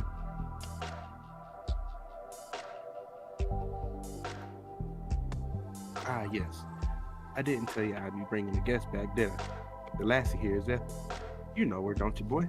Remember, you've met before. Sparky yipped his response to appreciation, and Mr. Brown smiled. That's right. I'm sure you two will get along. Get on like a house on fire. Could you try to tone down all the barking? Ethel here has a headache. Isn't that right, Ethel? Oh, I felt better, I suppose. I thought as much. You're as pale as anything. I do hope that Sparky's not bothering you. Oh no, it's fine. Are you sure? I can always put him in one of the upstairs bedrooms if you like. I don't want to make him a nuisance out of himself. And I know some people don't like dogs. You can't be trusted if you don't like dogs. Talk about it. Ethel briefly contemplated Mr. Brown's offer, but the thought of Sparky being shut away upstairs for her sake made her feel guilty. She wasn't much of a dog person. Sorry, her not being a dog person. Oh, see? She wasn't much of a dog person, but she didn't want to impose upon poor Sparky. This was his home, not hers, and he hadn't done anything wrong either, other than be a bit too excitable. Respect. Really, it's fine. I can deal with him. I will never put Pig away when people come over. Cause she Bro, right here. what? This her house. Like, hello? Like, when we had Thanksgiving and Al came out of, like, looking around at her closer, she like, who these people? I'm like, respect, girl. This your house. Like, it's her house. It's her home. Like, hello? She live. Sorry, Mr. Brown. Mr. Brown was trying to get My bad. Go ahead. Mr. Brown, please read your lines. Well, good. I'm glad. Give him a nudge if he tries to jump on you. He can be a bit overly friendly like that. Especially since I don't have kids all that often. I couldn't see the rest of the words because of obedience.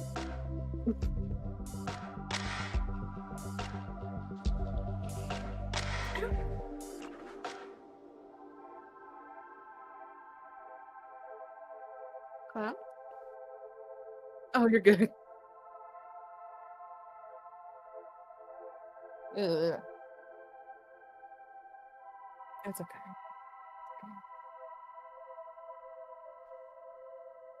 Hey, it's what?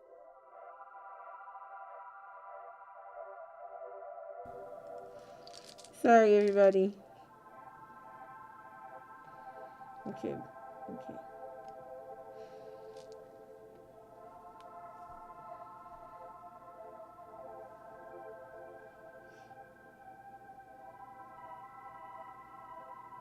Oh, Mr. Brown. No, I'm sorry. I was just letting Sparky out so we can potty. Now, is there anything? Would you like a cup of tea? I don't have drugs or anything. I'm drugging. Ethel blinked, momentarily stumped.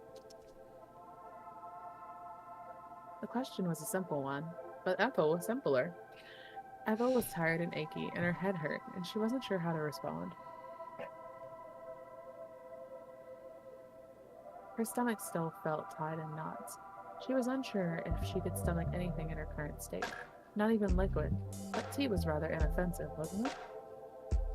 No. Tea? Very offensive. Just so we're clear. Maybe it would help soothe her, and if nothing else, it would let Mr. Brown feel like he was doing something useful.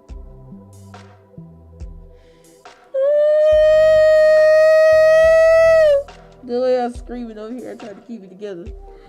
Oh, Lord, have mercy. Wait, I gotta boot up TT button, because, Lord. Oh, exactly, I went up. Oh, alright.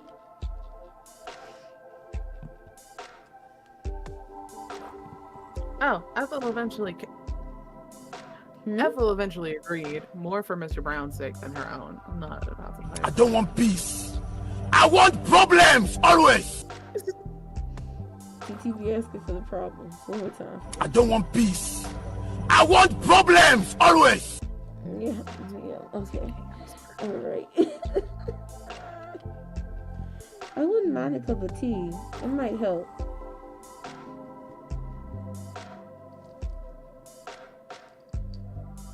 Of course, I whip that tea up for you in a moment.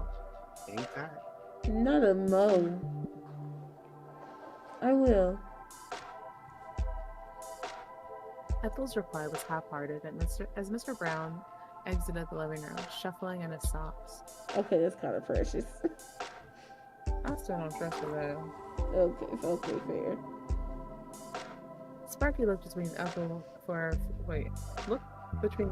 a few moments, who was slumped in the armchair in Mr. Brown's retreating trouser legs, before, with a decisive yet, he set off. Even Sparky knows. He must have decided he would rather spend more time with his master than the strange, frumpy girl after all. Ethel might have been an amusing distraction for all of 5 seconds, but she couldn't compete with Mr. Brown. Oh my god. Nobody had ever picked Ethel first, not during PE, nor when boys had been carousing? The school's hallways looking for girls to invite to the prom. Why would Sparky be any different? With the absence of both its owners, it was obvious based on the way Mr. Brown doted on him that Sparky had free reign of the house. The living room felt staid and sad, oddly inhospitable. Ethel hadn't had a chance to properly examine her new surroundings, but now she did. There was nothing else to distract her. She turned her head this way and that, her eyes wide. Unfortunately for Ethel, however, Mr. Brown's living room did little to alleviate her sunken spirits. It was hopelessly drab and depressing, the carpet and the curtains uniformly dull. The cabinets which lined the wall, meanwhile, were dark oak and all full of ceramic figures. Damn, Ethel. There's something sad about Mr. Brown's home. The color scheme matched his name so perfectly, it would have been funny if it were not so sad. There was a strange smell, too, which lingered in the air, one of stagnation, that air freshener plugged into the wall could not quite hide. Jesus, Ethel. It was a curious sort of smell, actually. It made Ethel think of the forest, of the damp and decay. It made Ethel think of mold. Ethel, you sure it ain't your upper lip? TT said, am I streaming tomorrow? I hope so. I hope so, TT. Why, what's up? Maybe the wooden joists in the walls had begun to rot. It wouldn't be so very surprising with how rainy England was.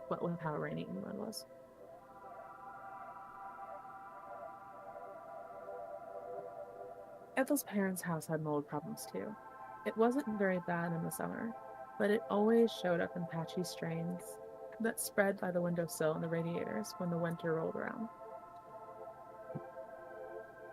Wiping the walls clean of mold had become something of a tradition when the Christmas holidays rolled around. No wonder y'all got a mushroom bitch running around the city.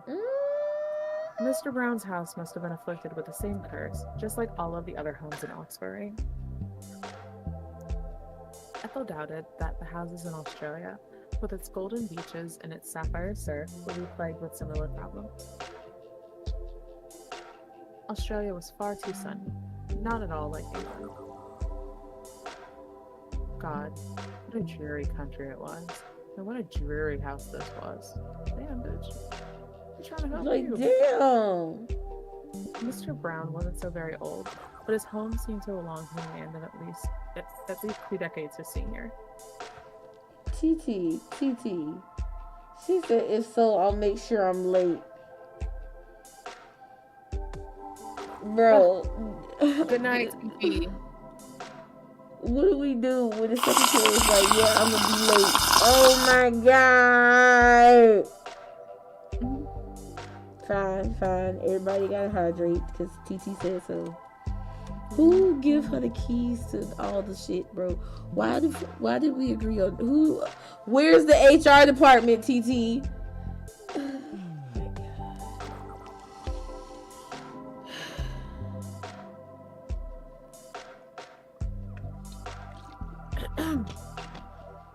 Anyways, I think Al runs HR. at this point, I wouldn't be surprised. Good night, TT. Have a good one. I hope to see you tomorrow. Hope I make it. Look now. Fingers crossed. Yeah, you ready, Pookie? Now we have no fun. We're gonna talk about that too. We're gonna talk about the budget too, because this don't make no sense. The revenue. Oh my goodness. What's that guy? You're fine. Ethel didn't like the interior decor. Try though she might, she couldn't get comfortable. Sorry. Mr. Brown's home put her in mind rather too much of the old person's home in Morrison that her great uncle had stayed in after he'd taken a tumble and broken his hip bone. God damn. Jesus, he says we're like the old folks home. Ethel hadn't liked to visit in there, in that Dunn Brown communal home full of elderly men and women, but she hadn't had to pay him too many visits. Oh Lord, he died. That flapjack got dizzy. What the hell? Was you spinning? Are you good, Pookie? Yeah. Okay. Wait, what? Flap got dizzy? That's what I think I read in the chat. Is that what it say? Yeah, Flap got dizzy. Bro, what? He's pregnant. Congratulations again? Who is happy? The construction worker from Jesus Christ. It's still legal in your state to get that up. Never mind. I don't know. Is it? 6 weeks. Girl. Whoa. Hold on. Flap. I almost called you by your real name. Hi. What's it? Flap talk crazy in the chat. And we don't know if it's Ace. Flap talk crazy in the chat. The scandal. November. Oh my. We just started the month, Pookie. You want to talk about it? I want to talk about how Ethel hadn't liked to visit him there. So we not gonna address. You see, hold on. Let me get Melafonte, because the elephant in the room. Oh my God. We want to address it real quick. Don't call me that. No. Why did they call you that? I'm just saying. You want to address the elephant? No? Okay. All right. That's fine. I'll put him back. That's cool. Yep. Anyway, proceed. She hadn't had to pay him too many visits.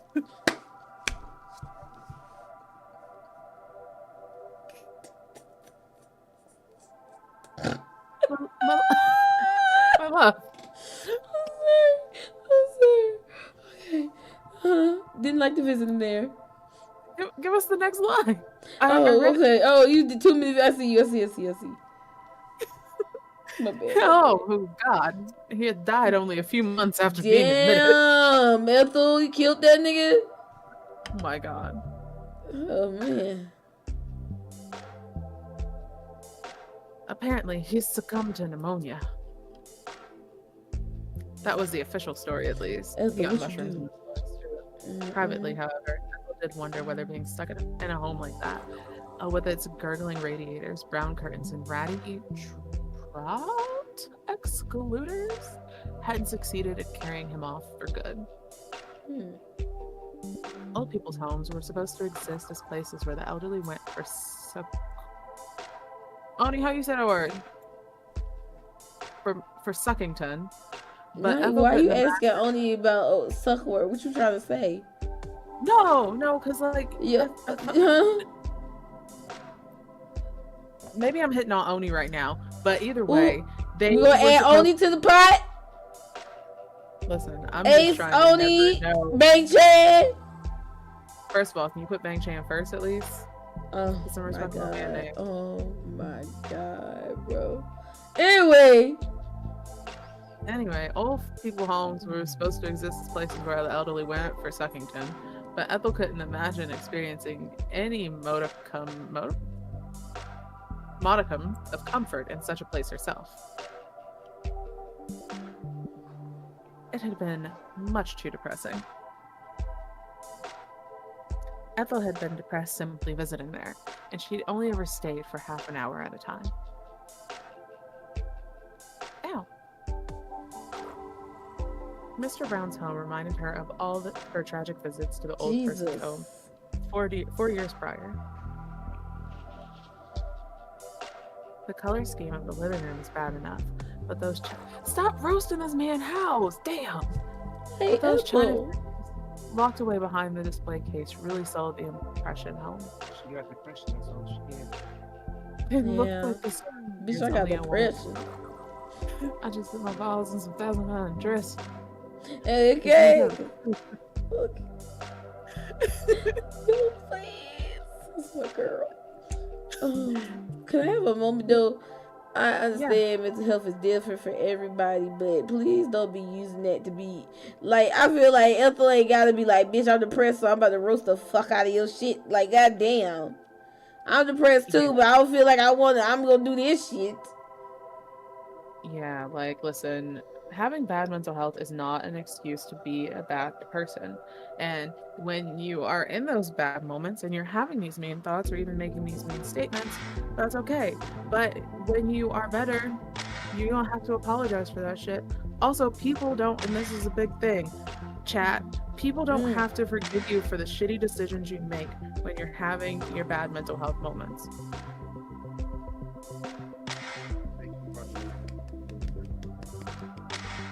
She said what Thank she you for said. coming to my TED Talk. Okay, period. Did you read this one already? I'm so sorry. They look like the sort of figures only a woman well into her 80s could care for, even when viewed from a distance. Like, bitch, that could be his mama's stuff. That like thing he got for her. Such figures might have been fashionable once, but they seem woefully outdated now. Sorry. Ethel had unearthed similar figures in her childhood during her weekend spent at car boot sales with her mother. Wait.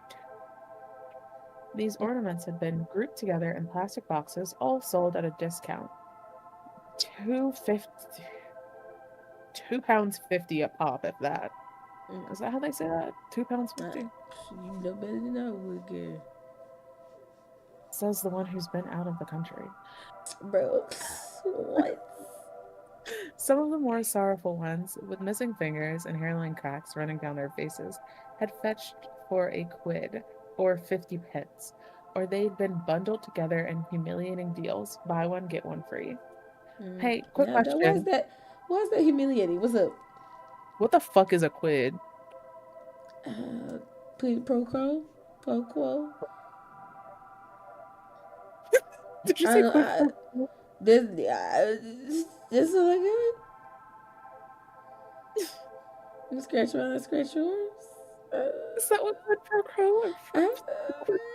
Pookie, please. This is a test. This is a test. I'm nervous. Ethel wondered how much the figures and now she's selling his shit. Bro, good how much God. Here's in Mr. Brown's cabinet would sell for at the market. Ethel's a bad person.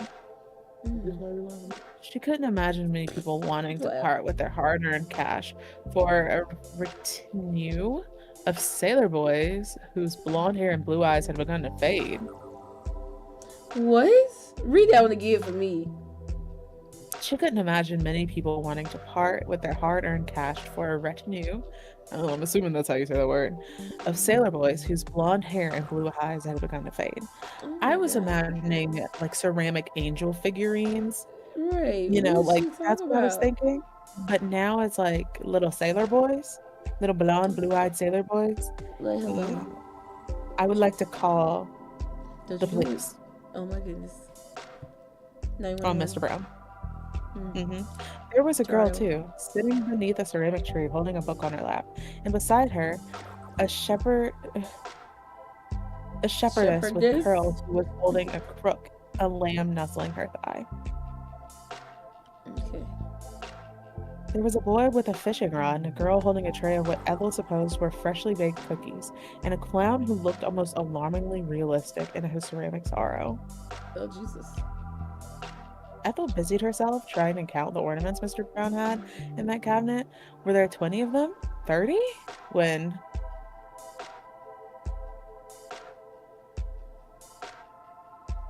Have Evie's little figures tickled your fancy? Oh. Ethel jumped as she looked over at the doorway, her head swiveling like a sunflower's. She'd been so enraptured in the figures, and in trying to count them, she hadn't heard Mr. Brown's approaching footsteps, or, oddly enough, Sparky's cheerful yips. Her ex-teacher had returned from the kitchen while she had been examining his spoils. However, now he was approaching her, a tray clutched between his hands. Those ornaments aren't really my taste, if you're wondering. I'm not the one who bought them. They're Evie's, though they belong to her aunt first. See? She left them to us in her will after she died, when Evie was adamant that we take all the blasted things in. They were very important to her aunt, apparently. So important we simply couldn't leave them. I was less enthusiastic. I said they just be more things to best. And who really needs so many knickknacks? But you talking me around. She was very good at doing that. It wasn't easy. I could never say no to her. Not when she really wanted something. Mr. Brown shook his head at this, a touch bemusedly, or so Ethel thought. Was he self-conscious, perhaps, that he had let so much slip about his wife, his first victim? Maybe he didn't think it was appropriate to talk at such great lengths to a girl 30 years his junior, a girl who had once, more than a decade prior, been one of his students, and would now be his next victim. Oh my God. Mr. Brown cleared his throat self-consciously and approached Ethel, the tray held steady in his hands. Hey, Mr. Brown. Here you are. I got you some tea. We call it the match. It's chamomile. I hope it should taste, or at the very least, I hope it warms you up. Good God.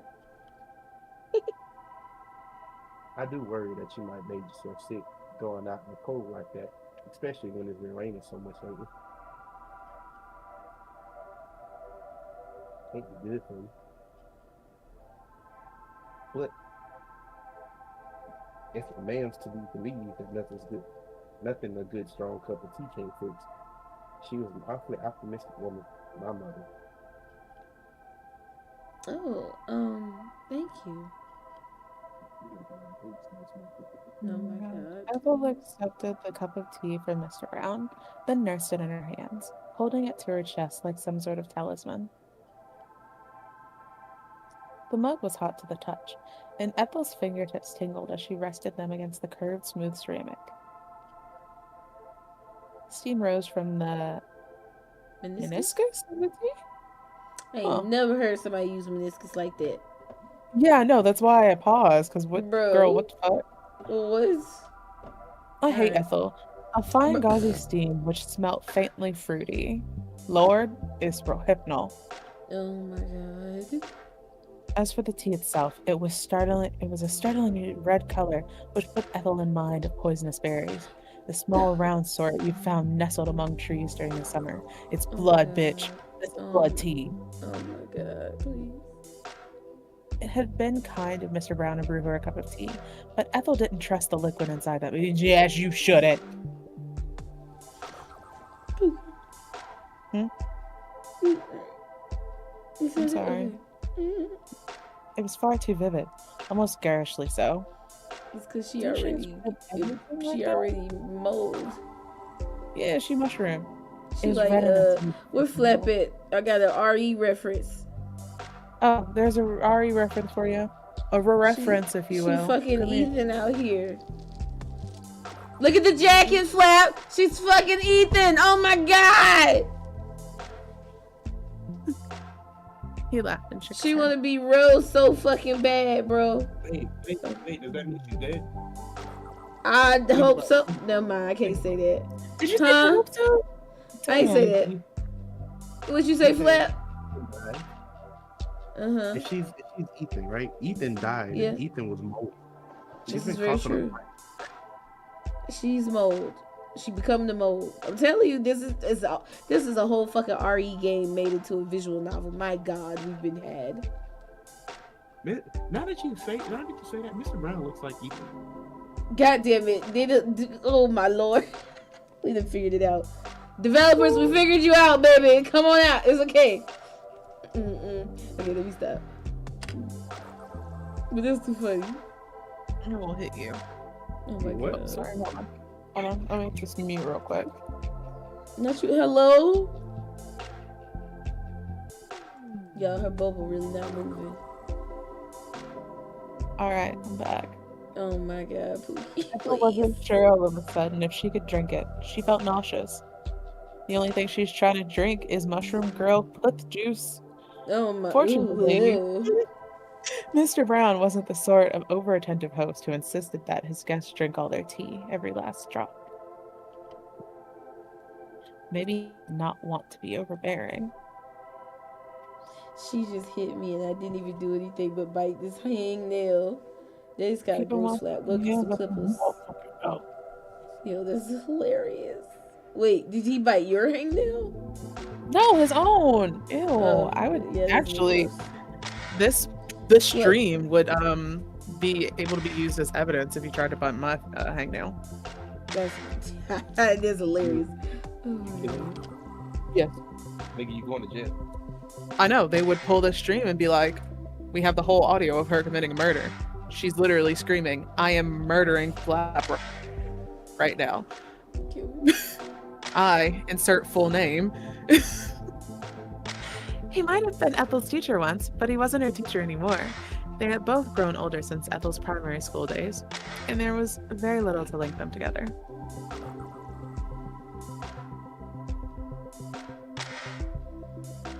They weren't friends. Oh, damn. Nope.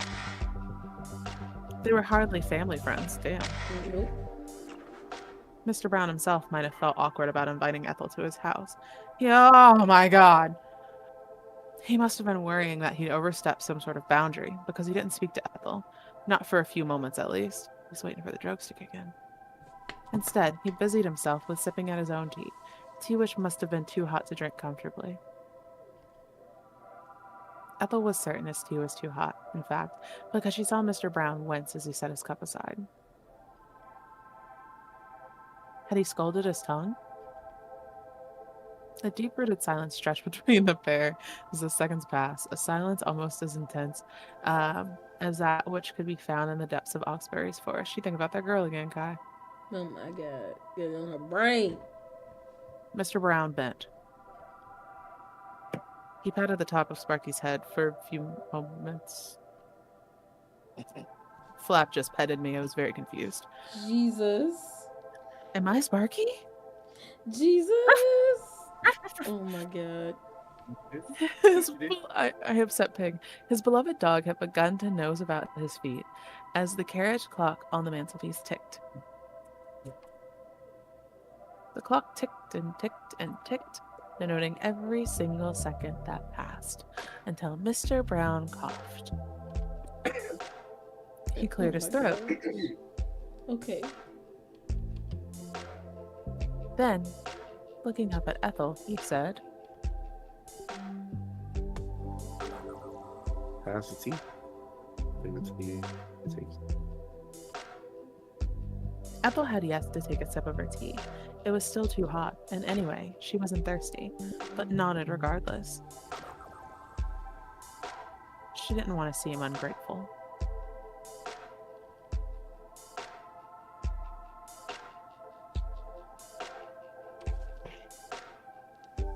Good. That's good. I'm glad. I made sure it wasn't no gnats in there.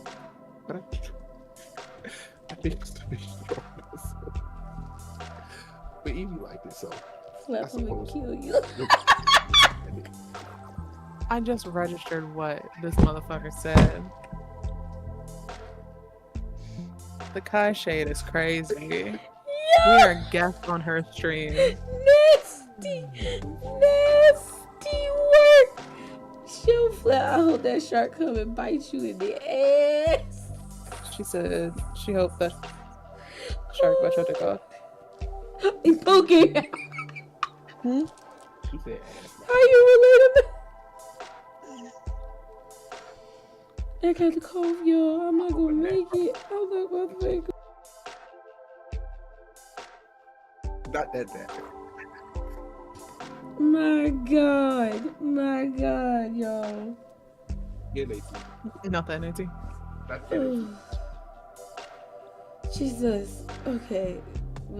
Did we already do this part? Yeah. Okay, I wasn't here for it. Oh wait, yeah, it's you. It's not. I'm not. It isn't really in my taste, but I've got 2 boxes of bloody stuff. I need to get through it somehow, which is why I palmed it off on her. That tea is poison. I hope you don't mind too much.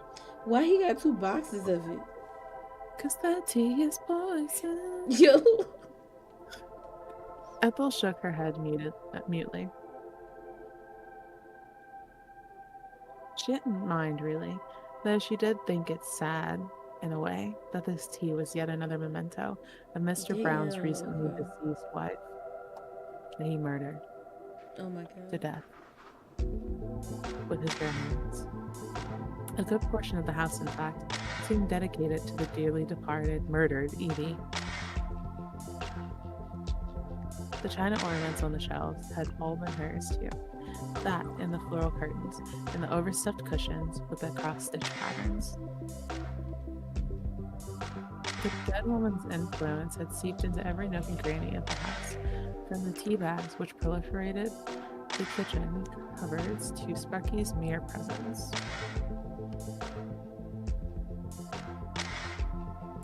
It was enough to make Ethel feel rather somber. Why y'all spell somber like that? Don't feel obligated, though. The drink. Obliged. Don't be obliged. I'm sorry. My bad. Don't feel obliged, though, to drink it. Not if you're not thirsty. I won't be put out. I'd rather think I forced it on you. Just like I forced you to come here. Good God. I'm not sure if I gave you much of a say in the matter, but you did look rather unwell when I saw you outside the corner shop. I was worried about you. Feel better now? At least after sitting down for a while. Ethel frowned, still clutching the mug of unsipped tea between her hands. Sorry, y'all. I'm gonna try to put order for some food or get it set What up. you getting? Girl, maybe like these chicken bites, maple bourbon sauce all on them. I'm gonna get extra maple bourbon sauce. Then I'm gonna get some mashed potatoes with gravy. Get them and have a blast. From where? This is this place called Dilworth's. Oh. So good. But sorry, y'all. Proceed. Did you read this one already? Oh, the tea had cooled down by now, but she made no attempt to drink it. She hadn't felt particularly thirsty before, but now she knew the tea was a relic from the Mrs. Brown days. Consuming it would have felt akin to sacrilege. Now damn, the disrespect would have been too crazy. Sorry. Why it would not have been too many steps removed from consuming the dead woman's ashes. Girl, that's not... Okay. I do feel a bit better. Yes. Thank you. You were very helpful.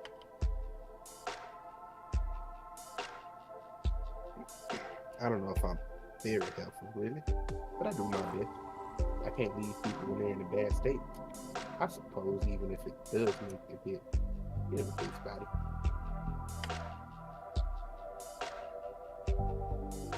That'll be all my years as a teacher coming through. I developed a bit of a bad habit. But I didn't bring you here to talk to me. Talk about me.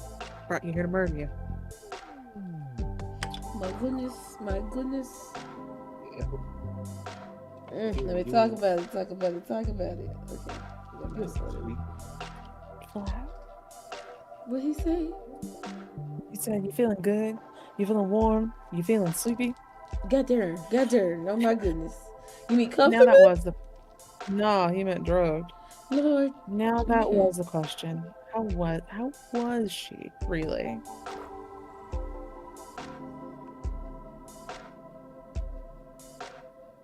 Ethel was unaccustomed to people asking her how she felt, largely because nobody had ever seemed to care, not even her parents. But your mom loves you, bitch. Yeah. Maybe that was why Mr. Brown's innocent query had left her so shaken. Part of Ethel appreciated. What? Flap just realized that they spelled Mr. Brown with an E. Flap hasn't been in the chat. Part of Ethel appreciated it, she supposed, but another part of her, a greater part maybe, felt uncomfortable about the attention. She wasn't accustomed to it. Ethel? Mr. Brown prompted, his voice gentle. If something's bothering you, you can tell me, you know? I don't mind. Oof.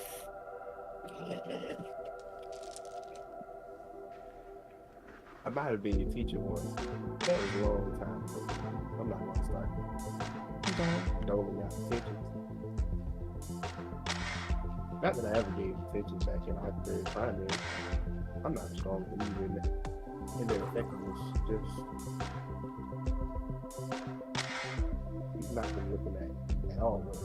Your face is so pale even now. You aren't feeling sick, are you? Ethel cast her mind back to the events earlier that day, recalling the coughing fit, which had left her doubled over, out of breath. She remembered, too, the strange black fluid which had stained her fingers. What had that been? Oh, you're good. I read fast, you know. Even now, she didn't know. Oh. If she'd been coughing up blood, though, surely she would have been suffering from other symptoms. Should she not be shivering, shaking, quaking? In her boots? Shouldn't she have a fever? Ethel didn't feel particularly flushed, though. If anything, she felt uncomfortably, uncommonly cold. Wait, don't she still not have her jacket on? For all Ethel knew, that strange black tar which had stained her hand, could have been a hallucination.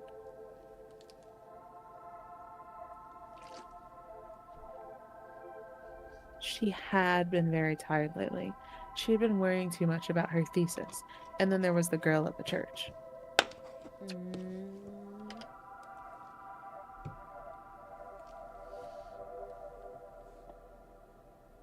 If nothing else, you look rather distracted. Might not be sick, but it's clear there's something on your mind. Would you care to share it with me? I don't wish to pry, but they do say that a troubled shared is a troubled hat. Never heard that. This is a new bar. Ethel pondered Mr. Brown's words for a few moments, letting the syllables percolate. It's not about percolated. It's not about percolated. In her head like brewing coffee. She knew there was a degree of truth in what Mr. Brown was saying. Sharing one's problems with another could, in many cases, help to lighten the burden of trying to endure said issue on one's own, particularly if the other party was sufficiently receptive. For most of her childhood, and later in her teenage years, Ethel hadn't had anybody she could confide in. Her parents might have been supportive of her, but that was only in a nominal sense? Nominal? Nominal? Nominal. Nom nom. No.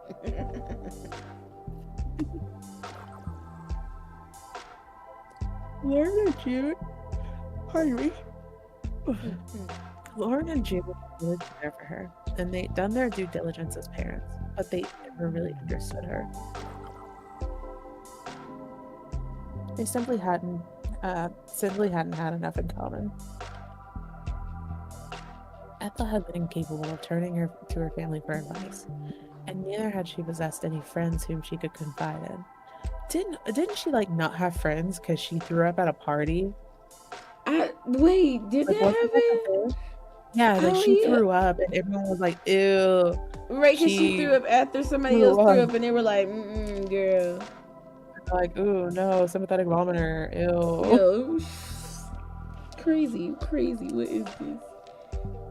She had never had any friends. This had changed after she'd attended university and she had met Clementine, but even their relationship had fallen apart. I blame Ethel. She didn't have anybody she could speak to. She was all alone. No, she wasn't. Beside me. That had been the case, at least. And if it still held true, perhaps she would have felt enticed to divulge her problems with Mr. Brown. But it was not so now. Meeting the mushroom girl. The girl was everything Ethel had ever wanted in a confidant. She was patient, understanding, well-meaning, and though Ethel felt a touch ashamed for considering this as a worthwhile criteria, she was very pretty. She was close to Ethel in age, much closer than Mr. Brown. Ethel knew that Mr. Brown meant well in posing these questions to her, but how could they help? How could he help, really? They inhabited different spheres of existence. He was much too old to relate to her. Let you ages, Ethel. Why, he was even older than Ethel's parents. Man, he was almost as old as Ethel. Ethel? Ethel's grandparents. Those on her mother's side, at least. Ethel doubted he would understand her. She doubted it to such an extent, in fact, she did not want to try. That's your problem right there, Ethel. Man. How could she tell her old primary school teacher about her struggles with her thesis? No, I just got mad. Oh. Because you have to go to university to become a teacher, do you not? This is very true. What you talking about? Like, he won't relate to this, you sure? Ethel's just damn, they really be thinking like all that shit. Yo, like, where you think that shit came from? Ethel, you know what? And her loss of her interest in her area of academia. How could she tell him of her recent breakup with Clementine and how much that had hurt her? Girl, his wife just died. How could she tell him that she felt like an unwanted alien in her own family? That she felt like she had nowhere to belong, and above all else, she felt talentless and uninteresting and ugly alongside it. Okay, well, Ethel, you are. Wow, Pookie. She is. And the sooner someone tells her that, the sooner she can fix herself. Oh my God.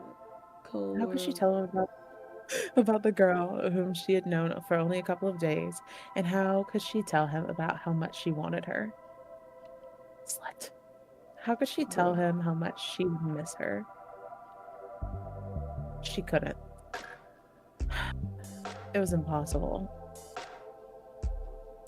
Ethel turned these worries over in her mind, like pebbles. Her fingers curled tightly around the ceramic mug Mr. Brown had given her, the mug from which she had yet to take a single sip.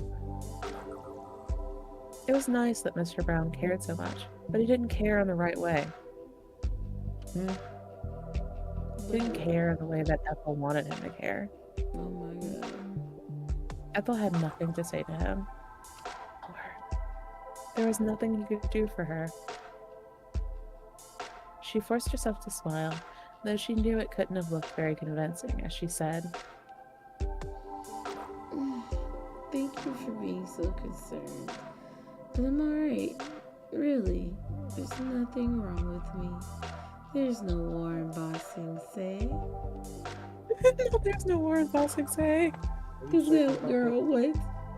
Black in the shop look rather serious, if nothing else. That's nothing really. I've just not been sleeping well lately, so I've been a bit tired. It's nothing serious though. You really don't need to worry about me. You've been tired? That's right. I'm used to my dormitory in Durham, so coming back to Oxbury feels a bit strange. I'm not used to it. It's hard to relax. I lost Mr. Brown, so I'll be Mr. Brown. Ah, I see. Y'all Mr. Brown just be dipping like this, okay? About to get no residuals. Oh. Well, I can't imagine your fatigue is being helped by your sudden fondness for late night walks. Perhaps you ought to try to have an early night. I know, I've been getting into bad habits. I'll try to take better care of myself though.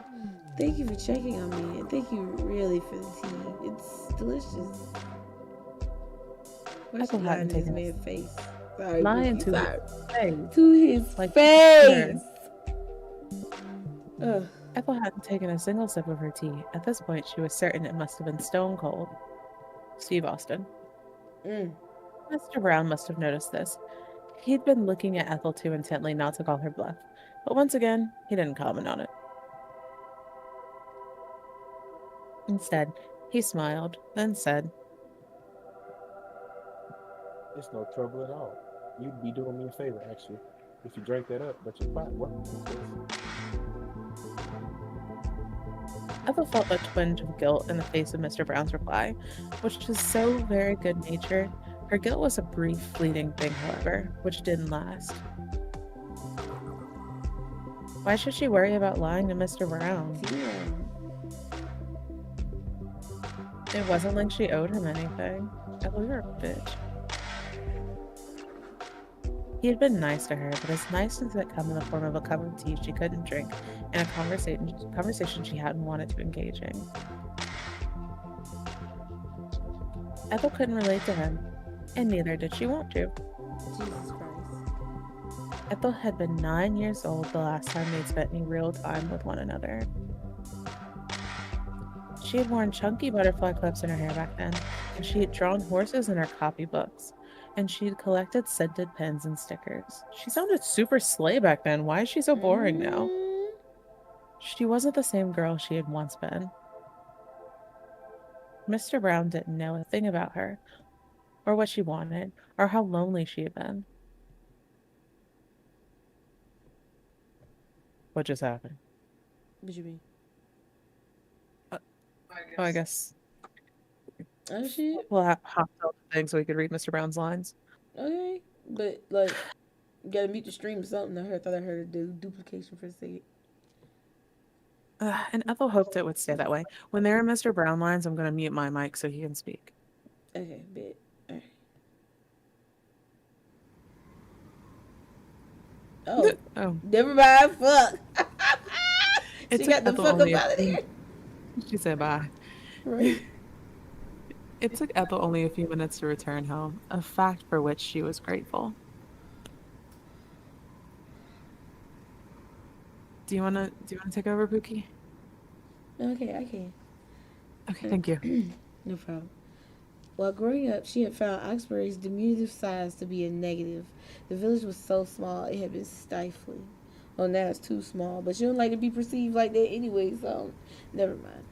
Now, however, Ethel was glad BRB, for Pookie. it. Got you. Okay. It made it easier for her to retreat from Mr. Brown's depressing living room and his equally depressing home and return to her own depression.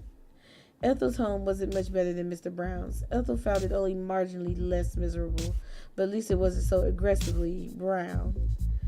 Ethel had clutched her carrier bag with the frozen pizza and a Diet Pepsi in her right hand during her walk back, so tightly it had left a red groove in her palms.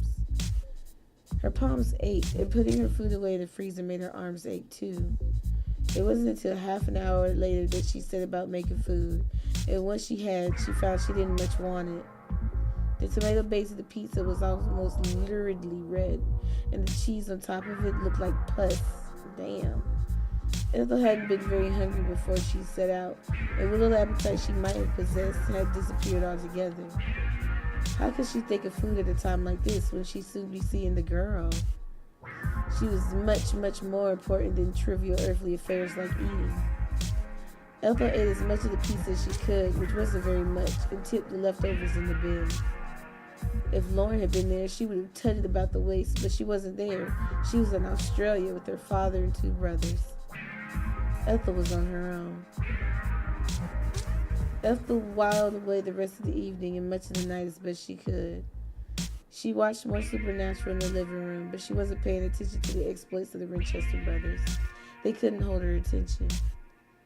Like Kai and the Ice Queen, Ethel felt as though her heart had been embedded with a shard of cold, eternally unmelting ice. This shard of ice was Ethel's link to the girl.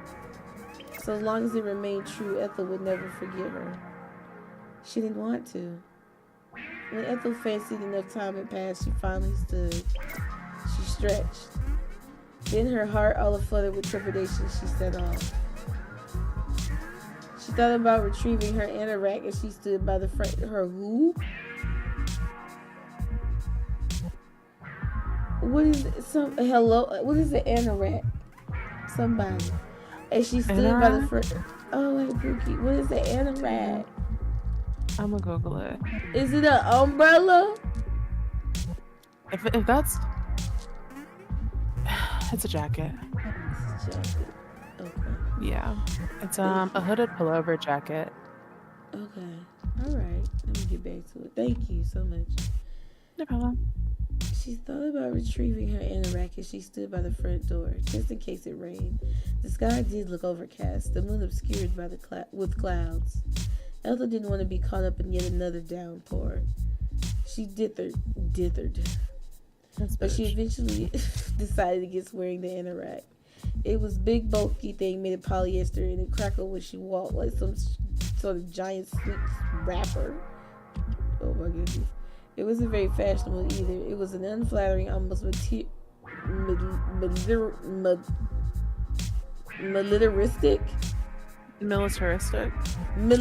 thank you. Militaristic khaki green. Your jacket green right now. What you mean? Ethel had never much cared. It's an uglier green. Oh, golly, brother. Ethel had never much cared about being fashionable before, but she cared now. She didn't want to look too foolish in front of the girl. If she had laughed at her, part of her would have died. Anoraks didn't exactly scream romantic moonlight rendezvous in any event. It was better to go without, even if she did get wet. Ethel could endure a little rain, okay? She left the house, locking it behind her and heading off into the night. She soon left Oxbury's cozy, cramped streets behind her to the forest which fringed it. Ethel didn't hesitate before stepping foot amongst the trees. There's nothing to tie her to Oxbury, and nobody could tell her to stop. Nobody save herself. But why would she? And on that, I'm a save. And we're not finishing it tonight? Not finishing it tonight. Just because one is getting late, I'm hungry, and I do gotta go to work. Ooh. Oh, you work tomorrow. Yes, baby dolls. I do. Alright, you guys. Pookie, thank you so much for this. We're gonna have to see when are you free. Maybe we can wrap it up sometime this week. I am unemployed. I'm free whenever you're free. Yeah. Can clock in for you tomorrow so y'all can finish. We can finish tomorrow. No. I'm saying I can go to work for you while you stay home and you stream this. Bye, Flap. Bye. No, that's not how it works. Oh my goodness. Get out Thank the channel. You need to leave. No, They got masks like that now. They got yourself. I muted you. They got masks like that now. What, Matt? Get the fuck out. No, you're not gonna wear my skin. What is this? If anyone's wearing her skin, it's gonna be me. Oh my god. Don't you do that already? Mother. Get oh my fucking. No, I wear her like a hat or a face mask. That's not what I meant. That's what I meant. Hey, all right, you guys. I love you all. Love you. I'm Love getting you the fuck out too. of here. Thank y'all so much. Good night, y'all. Good night, Good night. Pookie. My gosh, my gracious, y'all. Alright, get out of there. Put on some spooky ooky music.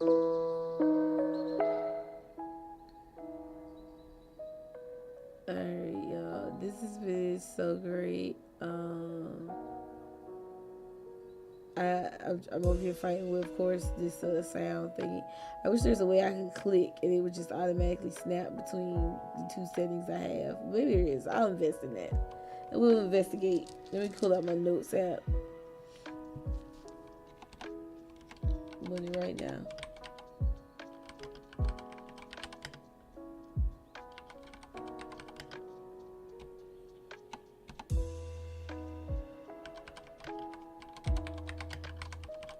There we go. I had to think of a note that I sound so tired. I'm a little tired, Pookie. But I was so happy to do this. I'm happy to be here with y'all. But let's wrap it up. Oh fuck. I don't think I have the ASMR paper. Hold on, you guys. Hold on. Let me turn off the camera anyway so we can immerse, get in that dreamscape. Ooh, BRB real quick. Move my legs. I need to stretch them anyway, chair.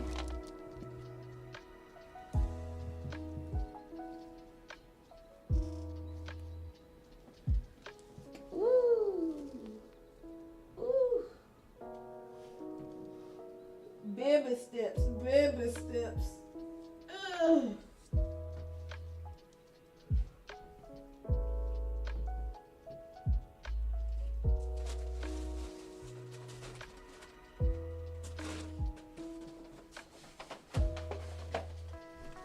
Okay, you guys, because who doesn't like a little, we can't end it without some late night ASMR, some ASMR, you know? Alright, here we go.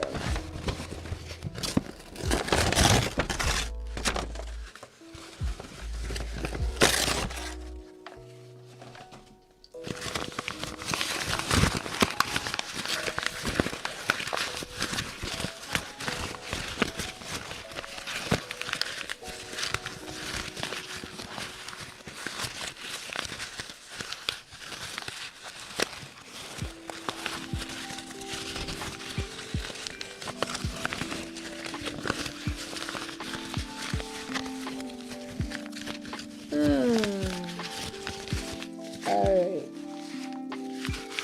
So I had the big deal. You guys, thank you so very much for pulling up on me on a Sunday. Shout out to Pookie and Flap for show. For coming and doing this and voicing Mr. Brown and helping me narrate and being my femme fatale and just being all around wonderful and just love her so much. Sorry guys, I'm trying to clean up as I go. Look at me trying to be responsible. But I'm just letting it go. That's cool. But yeah, you guys, this is it. We're gonna talk about what's the plans for this week. Hopefully, if we can, oh, thank you, Flap. Shout out. So schedule, hope, tentative, dream schedule, right? Dream schedule, manifest with me. So Monday, me and Pookie come back together, a moaning and manifested miraculous Monday. Something that's street. That's the title probably right there. Hold on, let me sip my water.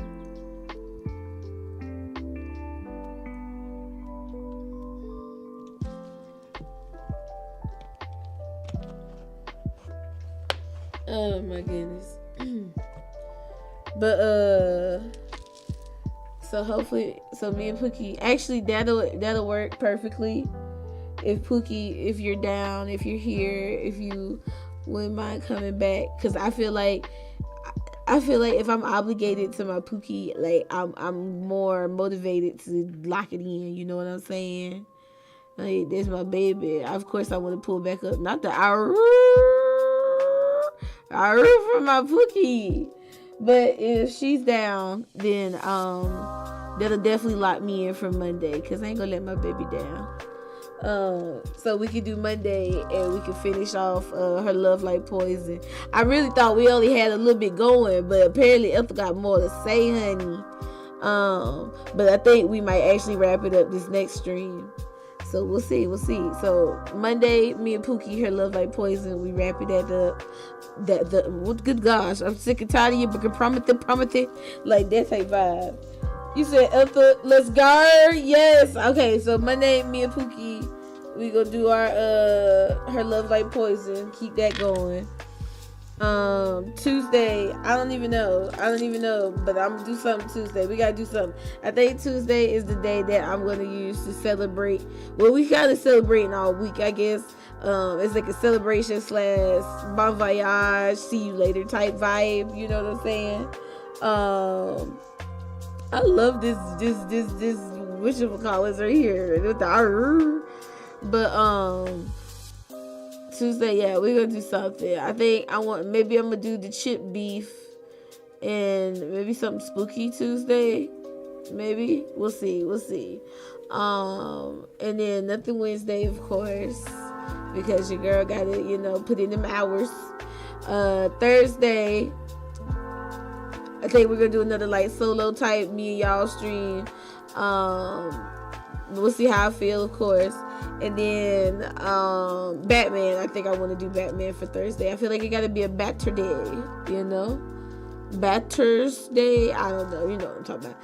And then Friday, hopefully I can get everybody together and we do some DBD 2v8. 2v Pay! No? Yes? I'm hoping. I feel like that'd be a really great week. That'd be a really great wrap up. You know what I'm saying? And of course, I really enjoy spending time with you guys. It's truly a highlight, I'll definitely say. But